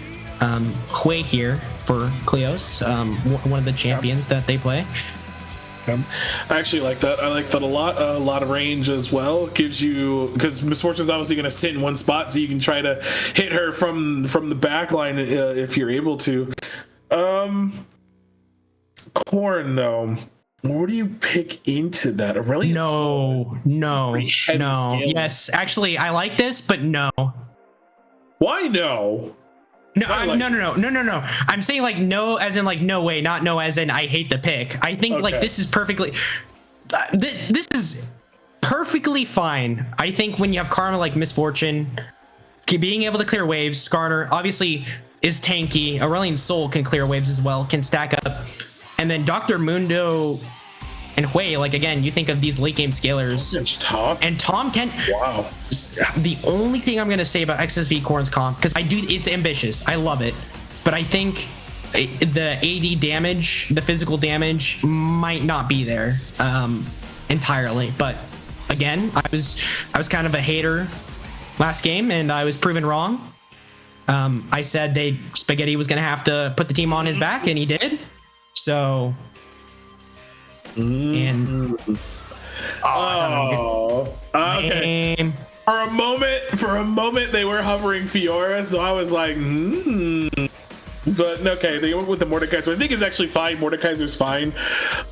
Mundo is gonna have a lot of damage. Caitlyn is as well, so I think this is fine having a AP topside with the Hui and the Mordekaiser, because Mordekaiser can also single out members, if like single out Misfortune for instance, and she's gonna have a miserable time in there with him. But Tom Kench is kind of a little bit of the throw off, I think, because we don't see it. Yeah. So yeah, I mean TK top, you don't really see it a whole lot. I guess Norm Watley, you know that guy, he plays it. But I mean, I think the reason you play the Mordekaiser here, it might be one of Espada's picks, but also the percent HP shred, and obviously the pick potential. But I think Tom Kent, people don't realize like Tom Kench has a whole lot of damage, like just inherent in his abilities. He can be a great dueler, and especially once you get the heart steal, it can surprise you how quickly your HP bar just disappears. Especially even if you're like somebody bruisery like Mordekaiser, can be pretty obnoxious. Is this the chance we go to game 5? I think we're going to game 5. I like Cornn's. I think Cornn's comp. I appreciate the cook. Okay. I think this is going to be a Chemtextual scenario, I think, for this game. Say Hextextual. Okay, you're going to go Hextech. Twitch chat, you can put yours in chat as well. And Marcos, you can tell us and we'll relay it later. So, we are now staring at the potential precipice of a 5-game series as XSV Cornn come alive in this series. Can they take us all the way to Silver Scrapes? Let's find out in a little while. We'll be right back.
All right, game 4 is coming up right here, right now. We have XSV beating Dorado in the previous game, now sitting at 2-1. We have a Tom Kench top on our screen, and that's going to be very interesting to see how that comes out. I say, I'm not sure with how this will go. I know every time I play against it, it's miserable. Any no arm Watley enjoyers in here? I think I watched like 2 games. I mean, he's a European guy, I'm pretty sure. So, I mean, I watched Drutets, and he's also European. That's true. That is true. Filthy auction player, dude. Filthy range top player. Filthy range top player. Playing auction, but I play auction mid, so I play. Okay, that's acceptable. That is acceptable. I'll accept your terms. Okay, right now. Fair enough. We take that. But bot lane, this is probably going to be more. Oh, well, Karma has to land the abilities, but ideally this poke should be in favor of XSV Cornn because there's so much damage there as we're getting them early. They're already used. Yeah. Okay. Yeah. We're popping that. I mean, it's 3 minutes, so yeah. I mean, it's not that long. Yeah. Nothing cheesy happened. That's a really good stun, actually. So this should be just a poke fest back and forth between both of these teams. Really curious to see if we do some fighting, and then we actually secure a kill, because lots of fights in all of these games have been we fight to the death and then no one dies. So looking to see if we can start garnering some advantages early, as that knockup actually landed. I'm surprised. Yeah, that hitbox, riot. Okay. Yeah, but look at that Tom Kench damage, with the stacks. I'm not sure exactly on the kit, but I'm pretty sure there's either percent HP baked in there, or there's something in there that makes him do a lot of damage even when you don't expect it. I think it's his passive. Mid. Wait, there's a Skarner mid lane right now. Oh no, I've seen this 4 games in a row. Kleos actually doesn't have to use the flash this time though. Okay, really nice. So there can potentially be a nice little follow-up play. The TP is available for Kleos right now. Really good to get out of the situation. You have a lot of tools this way to get out anyways. So really well done by the mid laner there to get out of that fun with the asterisk little situation, as TK is doing TK things here once again. Doesn't have the eat as of yet, but this Mordekaiser is going to be kind of annoying with that passive stack, but the stun is going to land.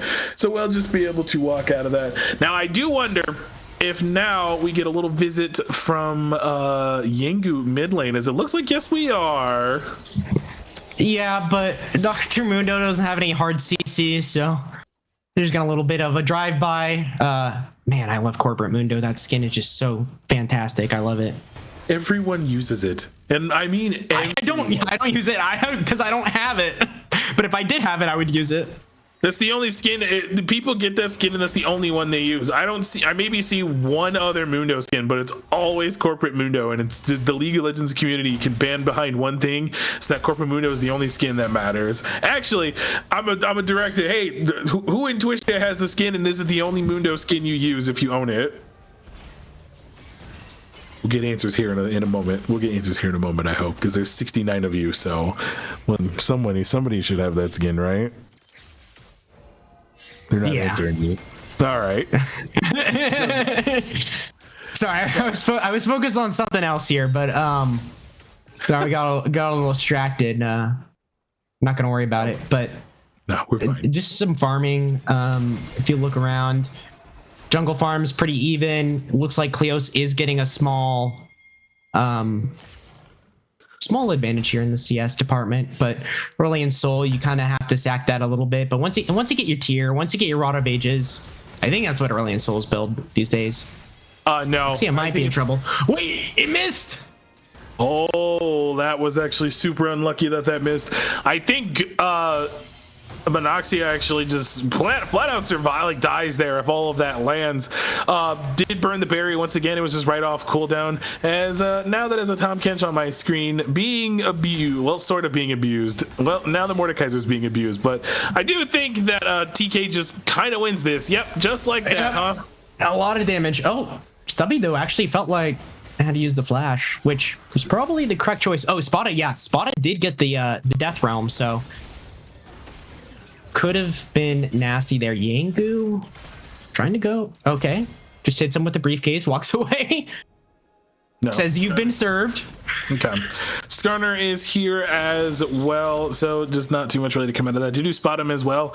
We'll go back into the jungle. I don't think he's maybe 1 or 2 camps off of level 6 as they're starting to slowly tick over. Both the top laners are Hui and Aurelion Sol also have access to ultimates as well, as both of them are kind of posturing over for this. They seem to be completely aware that this is happening. Oh, we're doing a lot of damage as well. So there's that. Now, Aurelion Sol is still going to walk down for this dragon. The bot lane is pushed in as Caxi might be a little in danger here as the bot lane's roaming.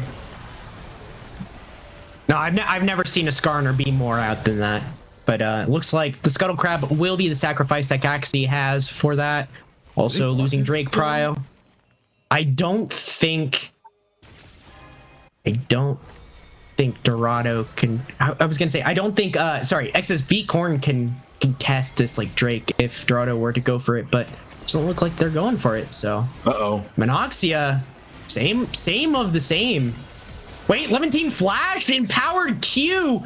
Can Spaghetti finish it off? Takes a turret shot, and Gremlin gonna get some nice damage, but no kills. Okay, that was close. Forced to burn the flash there. Like I said, once you land all that poke, you take a lot of damage there. And well done for this XSV bot lane to capitalize on that. We did get Karma flash out, so that is a little bonus. Caitlyn with no flash. She's not very immobile. She's pretty immobile because she can get out with net if she times it right or angles it correctly. So that is looking good. Dorado, however, because of little individual advantages, we have 20 CS lead in the mid lane, or in the top lane rather. Jungle CS is ahead right now, well, barely.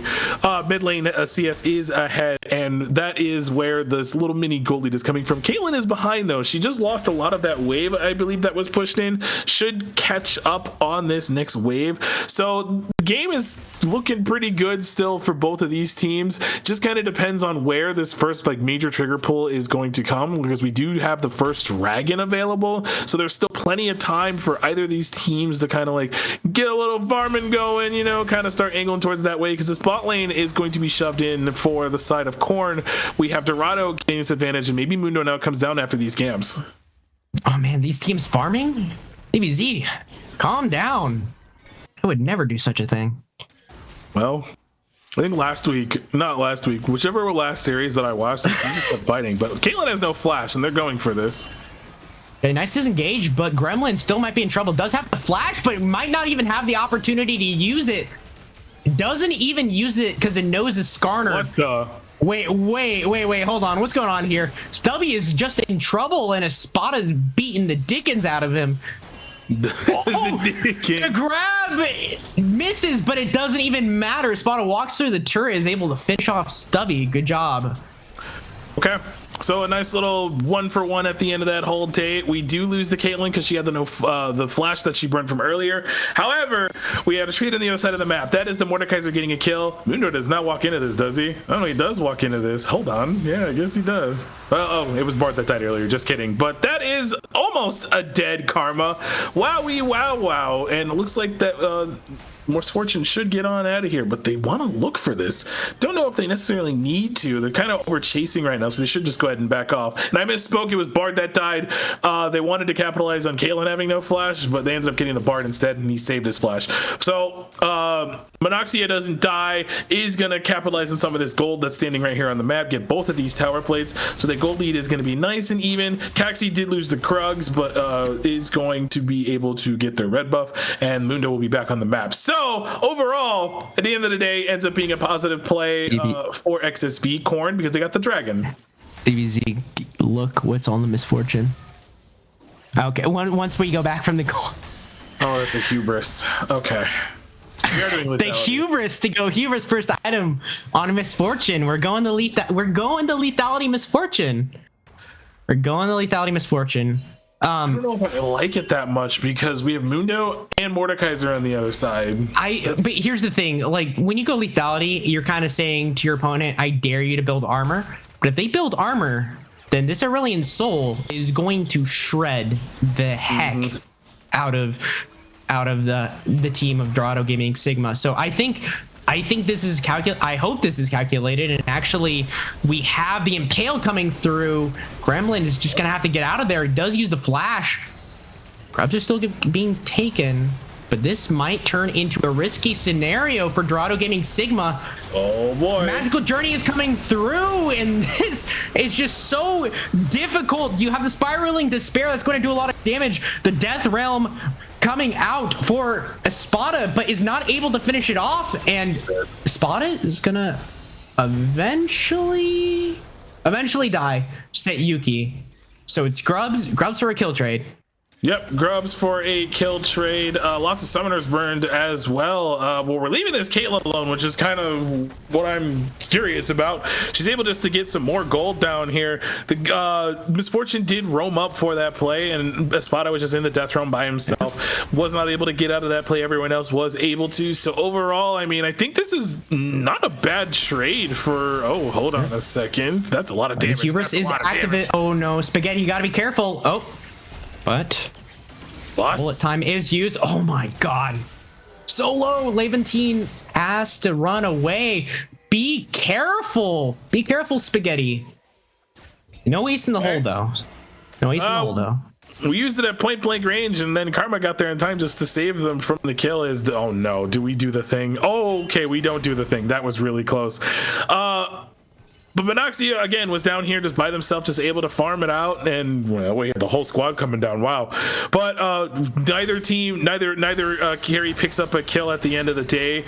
Espada is just doing Espada things up here. We are at the point where we have the Rylai, so we are very obnoxious. We can keep people within our realm forever, and this Tom Kench is not having a good time. So this is Riley's first item on Espada production. I'm sorry, I'm gonna have a request. Did Espada go approach velocity? That was my question in the runes. That's a very good question. Wei has no flash, by the way, in case anyone's wondering. Oh, we might have a Oh, really good there. And well, we're fighting bot lane, and it looked like that the Aurelian Soul is about to die. Okay, Gremlin's about to die. But Monoxia is just gonna finish it off, trade it, and actually that's a better trade because the ADC doesn't die on the side of Dorado Gaming Sigma. Oh my god, the burn just finishes him off.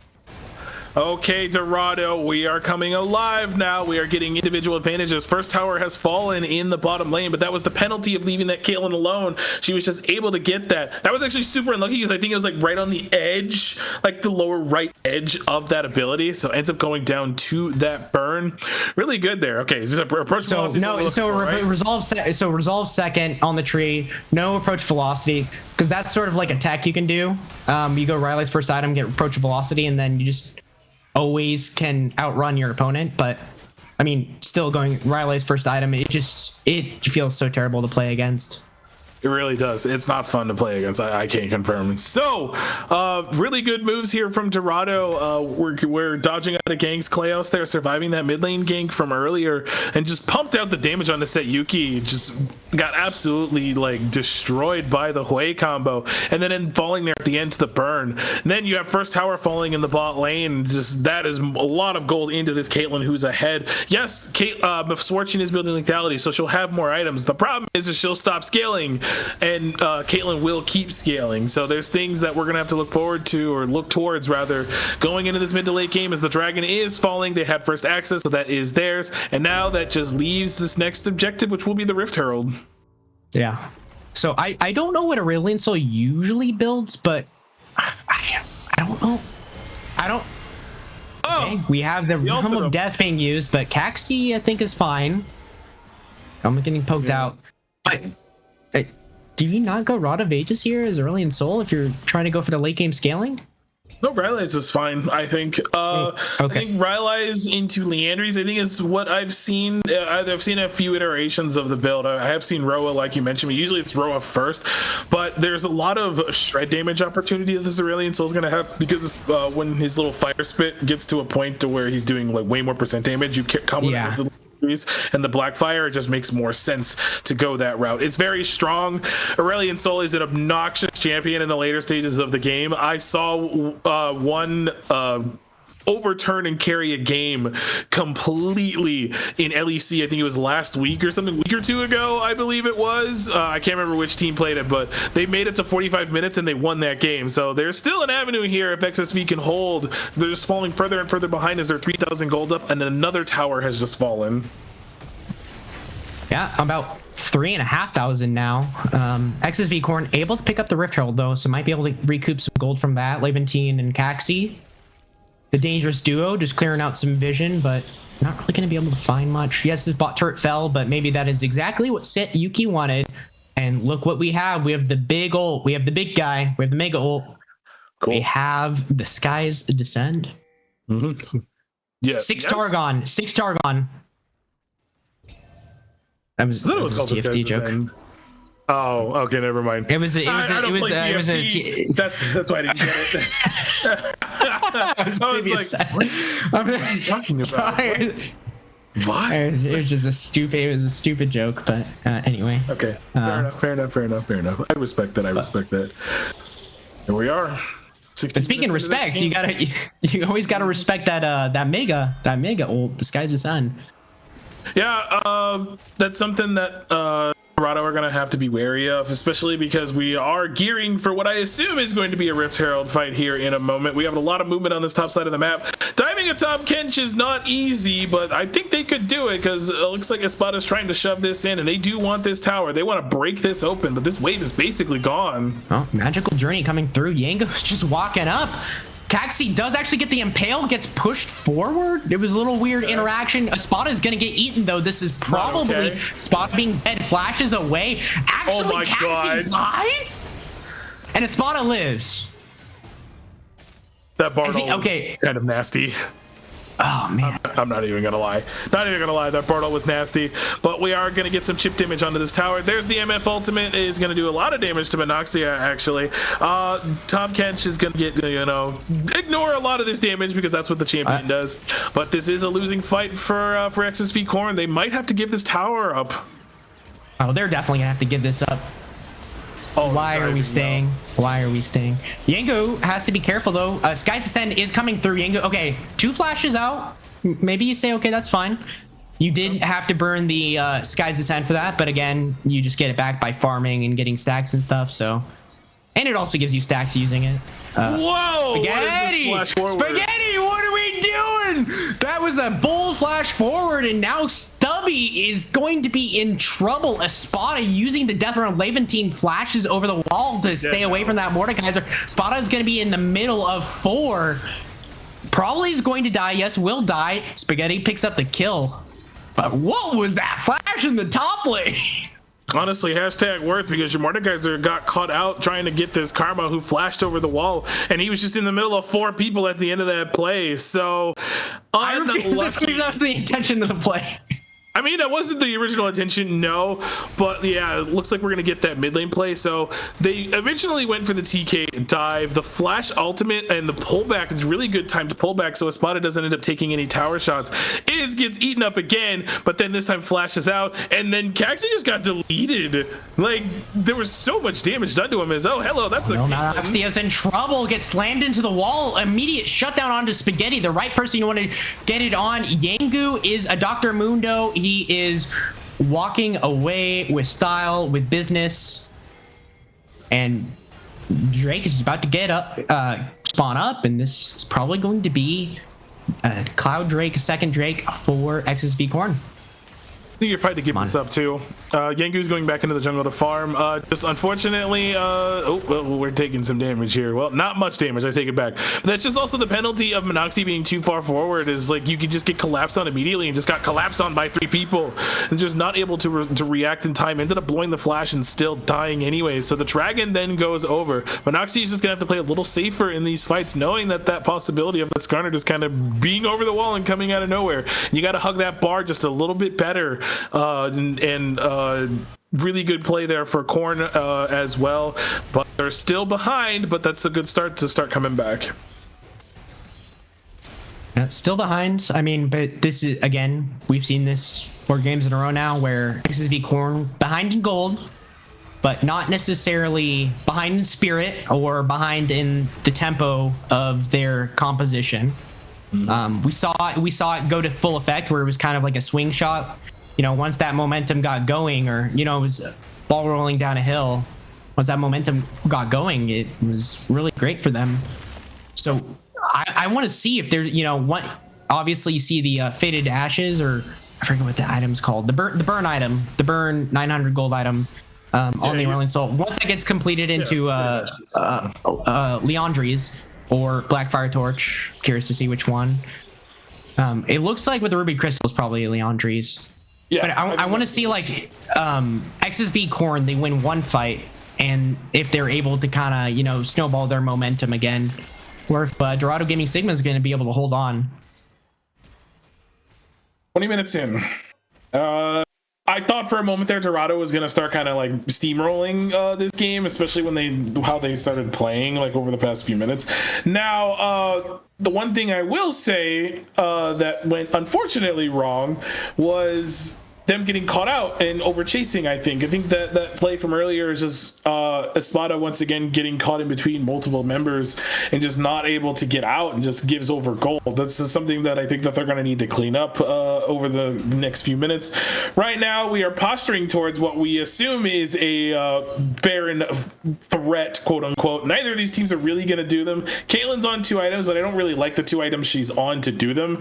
Or are they just gonna, okay, I thought they called out the resets and they were gonna do it, but never mind. So I'm not really vibing with what items Caitlyn has to do it right now, but it looks like they're posturing over to do it. So all right, I guess we're gonna.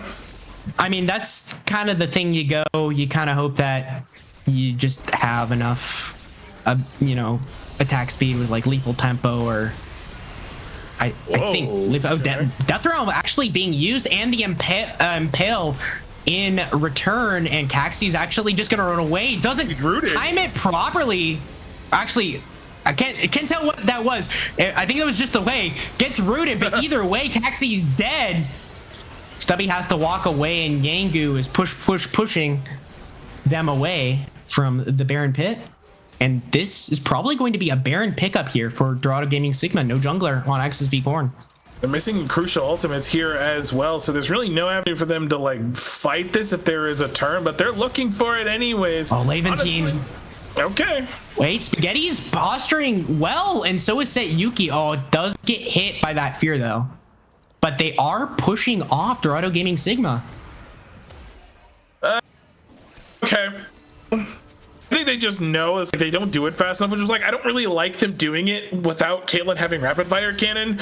Yeah, now she has it, so like now I think it's fine to do it, but before it's like not as much. It's like she's kind of slow. She only has the boots for her, or she doesn't even have boots actually. She doesn't have the Berserker's Greaves. She has the Swifties, so she's not able to like dish out those headshots faster, and that's why I was kind of curious. I was like, do we know? This is not really a Baron angle because I'm not seeing much attack speed on her, and that's a good call from Dorado. They realize they can't do it. They back off. Now we're gearing up for this next dragon in the next 52 seconds, which will be soul point for XSV, and 2 Cloud Drakes on something that could be fast is not fun, as it looks like that this Caitlyn is out and about in the river. I saw Skarner walking over there, getting crab, I think is what she was doing, just a little bit extra gold for herself. I think that's what she was doing. Yeah. Normally, I would say if you were the team playing against a Lethality Misfortune and you have a Dr. Muno on your team, just wait and outscale. But this Aurelion Soul, I think this pick is just so smart. It just throws a wrench into the works of Dorado Gaming Sigma. They can't really sit around. They have to be decisive, and they have to, they have to be competitive with XSV Cornn. Otherwise, you let this Aurelion Soul scale, your Dr. Mundo is not a tank anymore. He's just another health bar. No MR. Yeah, no MR, has the Heartsteel, has the Dead Man's, 2 Ruby Crystals. No magic resist. Getting this dragon. Interestingly, I guess the threat was well enough for the turn onto a Baron that like XSV decided to give the respect over and give the Drake. I think that's fair. Now you know they're doing it. You're clearing out vision there as well, so you're just kind of making sure that you have some zone of control of that area. So that way, that gives Dorado a little bit of nervousness. But they're gonna just walk right in, clear this vision right back out. The not the junglers, but the top laners rather could rotate down for this this if they wanted to. Tom Kench has the push, so could be there first. And Dorado gonna give that respect over, as it looks like, okay. I thought Skarner was getting ready to send it, but never mind, I was wrong. Man, I want these guys to start throwing hands. Yeah. Come on. Okay, I wish granted Caxi hit with a tempered fate, but it actually is going to get eaten up by Stubby. Yep. Stubby's trying to deliver the jungler to safety, but might sacrifice the own life. Oh, and this now is going to hurt. A huge bullet time, and the skies descend, and the Impale's coming through. Espada is in the middle, but is actually able to take out Caxi. Spaghetti has to run away, does have that Edge of Night, is not in immediate danger. But now Dorado Gaming Sigma is on the, has the advantage here. Okay, we got the TP coming in from the Aurelion Soul. Looks like the turn is what they want to go for. Oh no, Good Spaghetti, Lord, walk out. Oh, the mantra Q. Wow, that was great by Levantine. Obnoxious headshot proc. She absolutely nukes the health bar there, but there's still Spaghetti for this. Spaghetti has strut, should be able to get away. Set Yuki can dash away. Levantine should be able to walk away. Should be able to walk away. I feel like we didn't need to keep chasing for that because we kind of wasted a lot of time there. I understand why they wanted to do it, but as a result, that kind of stops the original Baron call. And here's the fight afterwards. That Tom Kench providing so much safety, but without the flash, just kind of blown up. But look at this Misfortune ultimate on top of two members. Forces the flash out of the Hui and the Caitlyn. So both of them are just not able to participate, but they return back for the latter half of the fight. And I'm thinking, at least from here, once you see the TP out of the Aurelion Soul, it's like we either turn to fight, but once they run away, maybe turn back, try to threaten it some more, try to threaten it as much as you can. But I guess maybe they didn't feel confident, or they just wanted to fight. Yeah, I didn't realize. I thought that was going to be more decisive, actually, in the favor of XSV Cornn. But then in that replay, I saw Yangu beating the snot out of Sayuki, who had to run away. So that could have been what sort of turned it there. I think so. It started off as what was a really good pick too. Skarner still has flash though, so Caxi is like, all right, well, we're fine because I didn't have to flash last time. So has the protoplasm belt. Mm-hmm. Oh, I forgot they have that now. I completely protoplasm forgot. Harness. Yeah, it's like protoplasm harness or something. Most BS tank item ever. It's just too good. It's too good, huh? It's too good. Okay, I mean, hey, we take those. If it's too good, then that's good enough for me. But kind of looking across the board, Dorado, this 4,000 gold lead hasn't really shifted much in the past little bit, rather. So both teams are still feeling really good about where they are right now. Both these top laners have been duking it out the whole game, but Tom Kench does not win this anymore. And yep, that's pretty much what I expect. A death realm, but buying a lot of time here. Actually, we'll get a turret shot, but now this might just be feeding it to the Aurelion Soul. Espada is going to flash away. Gets the knock up again somehow. Okay. And will actually use Falling Star.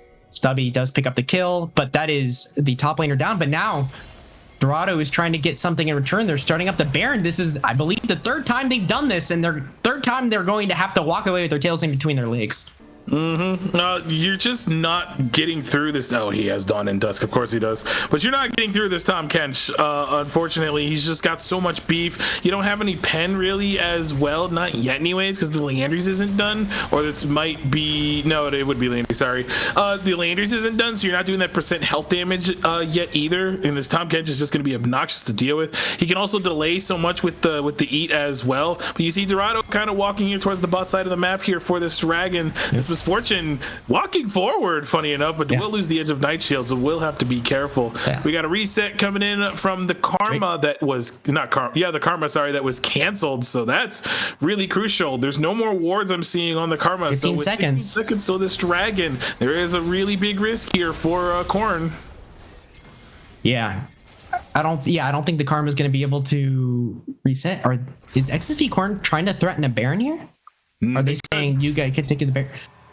Okay, I think they're trading Soul Point for Baron. You have Lethality Misfortune. I guess you do have Aurelion Soul, but you have Lethality Misfortune. We'll have to see if they can do this in time, but they're being indecisive and they're just going to give it up.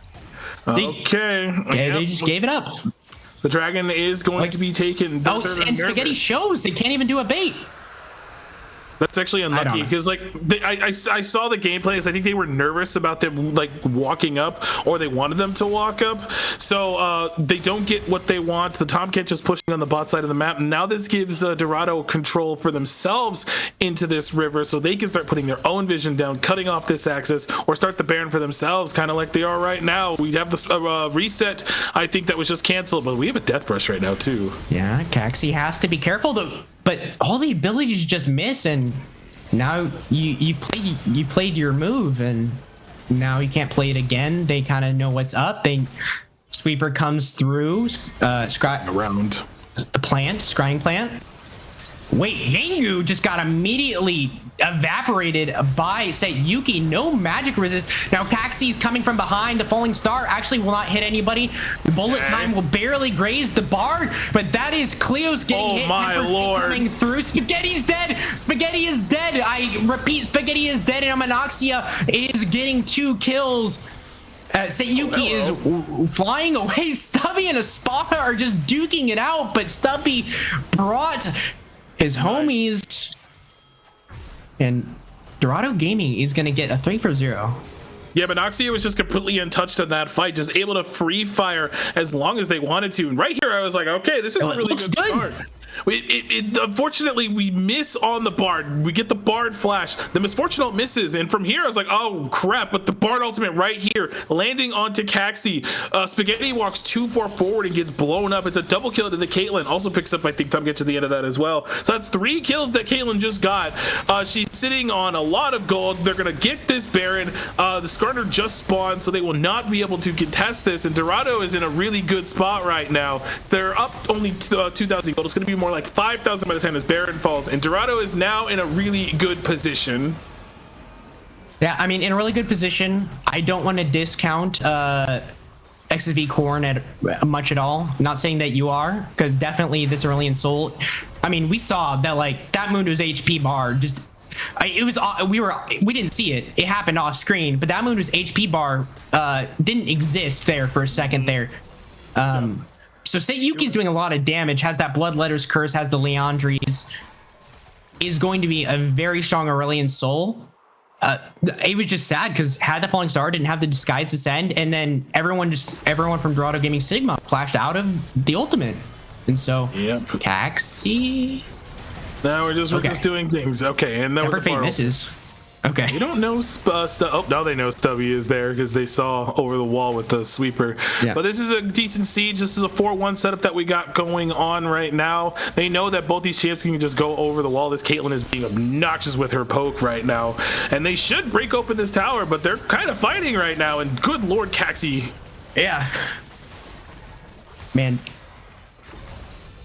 Yinko got the better of the trade, but did you see that nonsense, DBZ, where it was a Tom Kench Q auto and it was fully stacked, able to be eaten? Yeah. That was Dusk and Dawn, baby. Dusk and Dawn. That item is Riot Games. I think I built it one time on Shen, I think, and I was like, wow, this is really stupid, and I'm obnoxious. But we got the mid lane tier 2, which is what they wanted. We have the top lane rather, tier 2, still standing as of right now. We just letting these minions kind of barrel it down, but this Aurelion Soul is really good at wave clearing. Caxi is looking for an angle. Oh, I see him kill. Actually, this might have been a mistake by Gremlin. Gremlin, not. Oh, that. Was that a root or stun or trap? I couldn't tell. But I couldn't tell either. Would you say you could tell?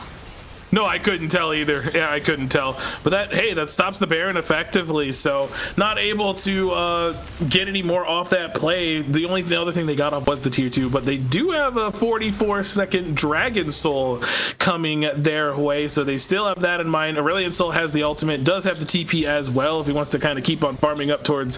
I guess they have 3 items, so they don't really need anything. We should see some components coming through. It looks like we are finally getting some good old Void Staff nonsense. At least we're close to it, I think, on the way.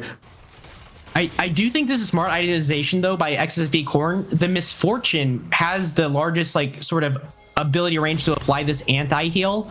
And you want to get shove as much damage as possible with set Yuki on the Aurelion Soul. So I think this is a great way to apply anti-heal and also just get a whole bunch of damage out of your Aurelion Soul. So I will be curious to see. Oh. Okay. Chat says it was Quakey that stopped the Tom Kench. I didn't even see it because it blended in with the ground. I was more looking, I think, at other abilities. Wow, we just ulted the Aurelion Yuki Soul. might be in trouble. Espada with the Death Realm. Yuki's just going to fly away. The question is, Espada is just buying time. This is probably going to be the soul picked up for Dorado Gaming Sigma. But are they going to win the fight? That is the question. Yangu is now a Mundo with Cloud Soul. Oh no, Yuki! But the bullet time. Yuki's going to get eaten. But the question is, okay, there's the Sky's Descent is coming through, but there's not enough damage that Yuki has to flash away. Stubby is going to be the sacrificial lamb for the Aurelion Soul. If this Aurelion Soul dies, it might be the end here for XSV Cornn. There's not much of a wave, so I don't know if the game ends right here, right now, as they actually blocked the minions getting taken. The next wave is going to arrive, and it looks like Dorado is going to break open this inhibitor, go over towards that top side and break that open. They have the soul, so they could kind of break this base open and tear it apart and make it, oh, hell, maybe not tear it apart. I take it back. Wait, we just lost a tower somewhere. Where did we lose the tower? Was that bot tier 2 that just fell? Oh, okay, I guess it was. But hey, they end up breaking the base open. They did not get the, did they get the inhibitor? I can't tell. They got the mid inhib. Okay. They got the mid. Yeah, they got. Okay. I got a little ahead of myself. I thought they might have ended the game, but I guess you have Aurelion Soul. But I think also great on XSV Cornn. I know it was a losing fight, but man, everybody just like saving Private Ryan, saving Private Set Yuki. Because if Set Yuki dies there, I think the game is just over. Yeah, no, I think the game is just over.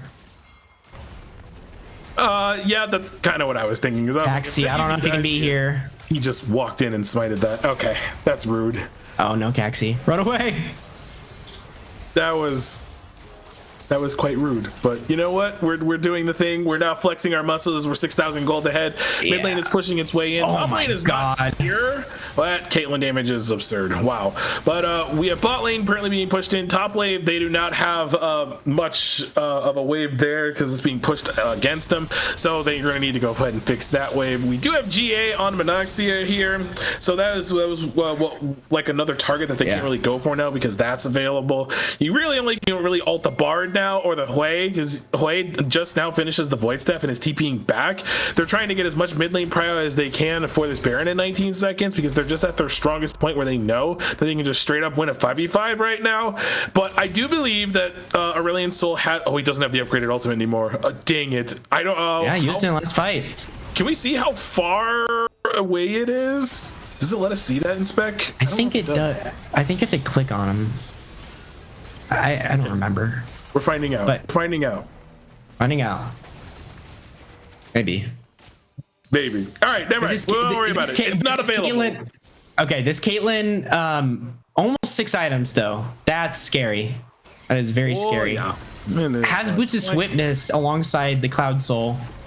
Oh, we're just walking forward at this kid. Oh my lord, that Caitlyn is doing damage. And this is now. And think about this. This is Swifty's Dead Man's Plate Mundo with Cloud Soul, by the way. Yeah, he's that's the thing of nightmares. That's the thing. That's the man you see in your nightmares. Yeah, we're kind of schmoving. That dude is going to be moving very quickly. Now we're 2 minute the Baron right now as this his little scuffle is going on. Caxi can't really get into here because there's just so much denial available. They will get the Baron on the side of Dorado. They will lose their mid wave, however. Oh no! Spaghetti Spaghetti with the outplay does get the flash. Might sacrifice the life for it. We got 2. Wait, wow. Got two. But the Aurelion Soul falls. Monoxia picks it up. This might be the end for XSV Cornn. Death Realm coming out. Stubby is going to fall, and then that's just going to be Caxi and Levantine. And with the Baron, I don't think there's enough to stop this push here. This might be the end here. I don't think so either. Spaghetti just trying to make the hero play after that moment as well, picking up 2 kills, but it's just not enough. At the end of the day, this Caitlyn is just so strong. Caxi just getting bullied. All right, Caxi, I believe in you. I believe in you, Caxi. Oh. That was gross. But hey, Dorado are moving to the grand finals. The result I'm not gonna lie, I was expecting as a Dorado fan, they played well to their strengths. XSV gave them a fight though. They really gave them a fight, but it's just unlucky they were just not able to complete that reverse sweep, and unfortunately they fall short. At Dorado, we'll see you next week for grand finals. Absolutely. Congratulations to Dorado Gaming Sigma. Dorado, continuing their, getting to finals in the Emerald Leagues. I do want to say though, XSV Cornn, even though you lost, even though it was 3-1, I feel like this definitely could have gone to a game 5 if, if it's just small things just went your way in that game, in that game 4. And I don't think you should not be proud of the performance you put up tonight. Definitely could tell you guys are playing as a team, and I would think it was good. Obviously, Dorado Gaming Sigma feels great in the finals. I think they were in finals in some Titan leagues too. Yeah, last week they were. Right. Oh yeah, we did talk about that. But congratulations, Dorado Gaming Sigma. Nice try, XSV Cornn. Love your name, love your logo, but this is where your road ends. Yeah, this is a really good team. I think that they can definitely make a statement next split. There's just a few things that they have to clean up, but I do believe with how well that they played today that those are really easy things that they'll clean up. I hope this team stays together because they played really well. It's just unfortunate that Dorado just played the mid to late games better. That one game where they stomped Dorado is like, I hope they keep up that momentum. So I have some bad news, DBZ. This isn't really spoiler about the roster itself. Like, I don't know, but I know that Dorado Gaming Sigma, I believe Kleos and Yangu are rank outs. I believe, so they can't go back to AAL. I think so. There might actually be more rank outs, but so yeah, we'll have to see. But maybe they carry it on, Dorado Gaming Sigma, into the M100 League. We'll have to see. But yes. So you never know. As of right now, it looks like the Sinister 6 and Iceborne Kingdom series is going 2-1 right now in favor of Sinister 6. So if Iceborne can bring it to a game 5, otherwise we're looking at a Dorado Sinister 6 matchup for next week. That's going to be an exciting one. That's kind of the one that in my head, that one should also be close as well. Because Dorado and Sinister 6 were in the same group. They were the top 2 teams of that group. So they have that going for them at least. And just things that to look forward to next week. But is there any final thoughts you would like to say before we sign off for the night? No, Yangu over 10,000, our production says. Congratulations, Yangu.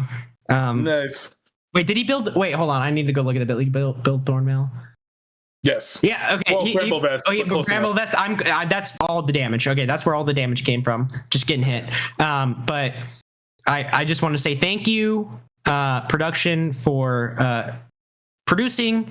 Thank you, everyone, for letting me actually be here. Chat for interacting, and DBZ for being my casting partner, helping me out, and.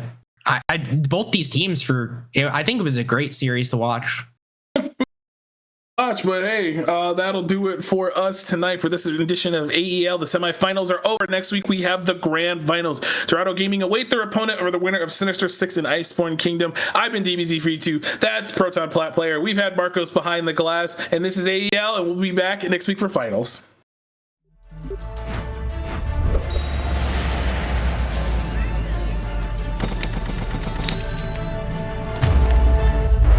Bro, just use Zen Market.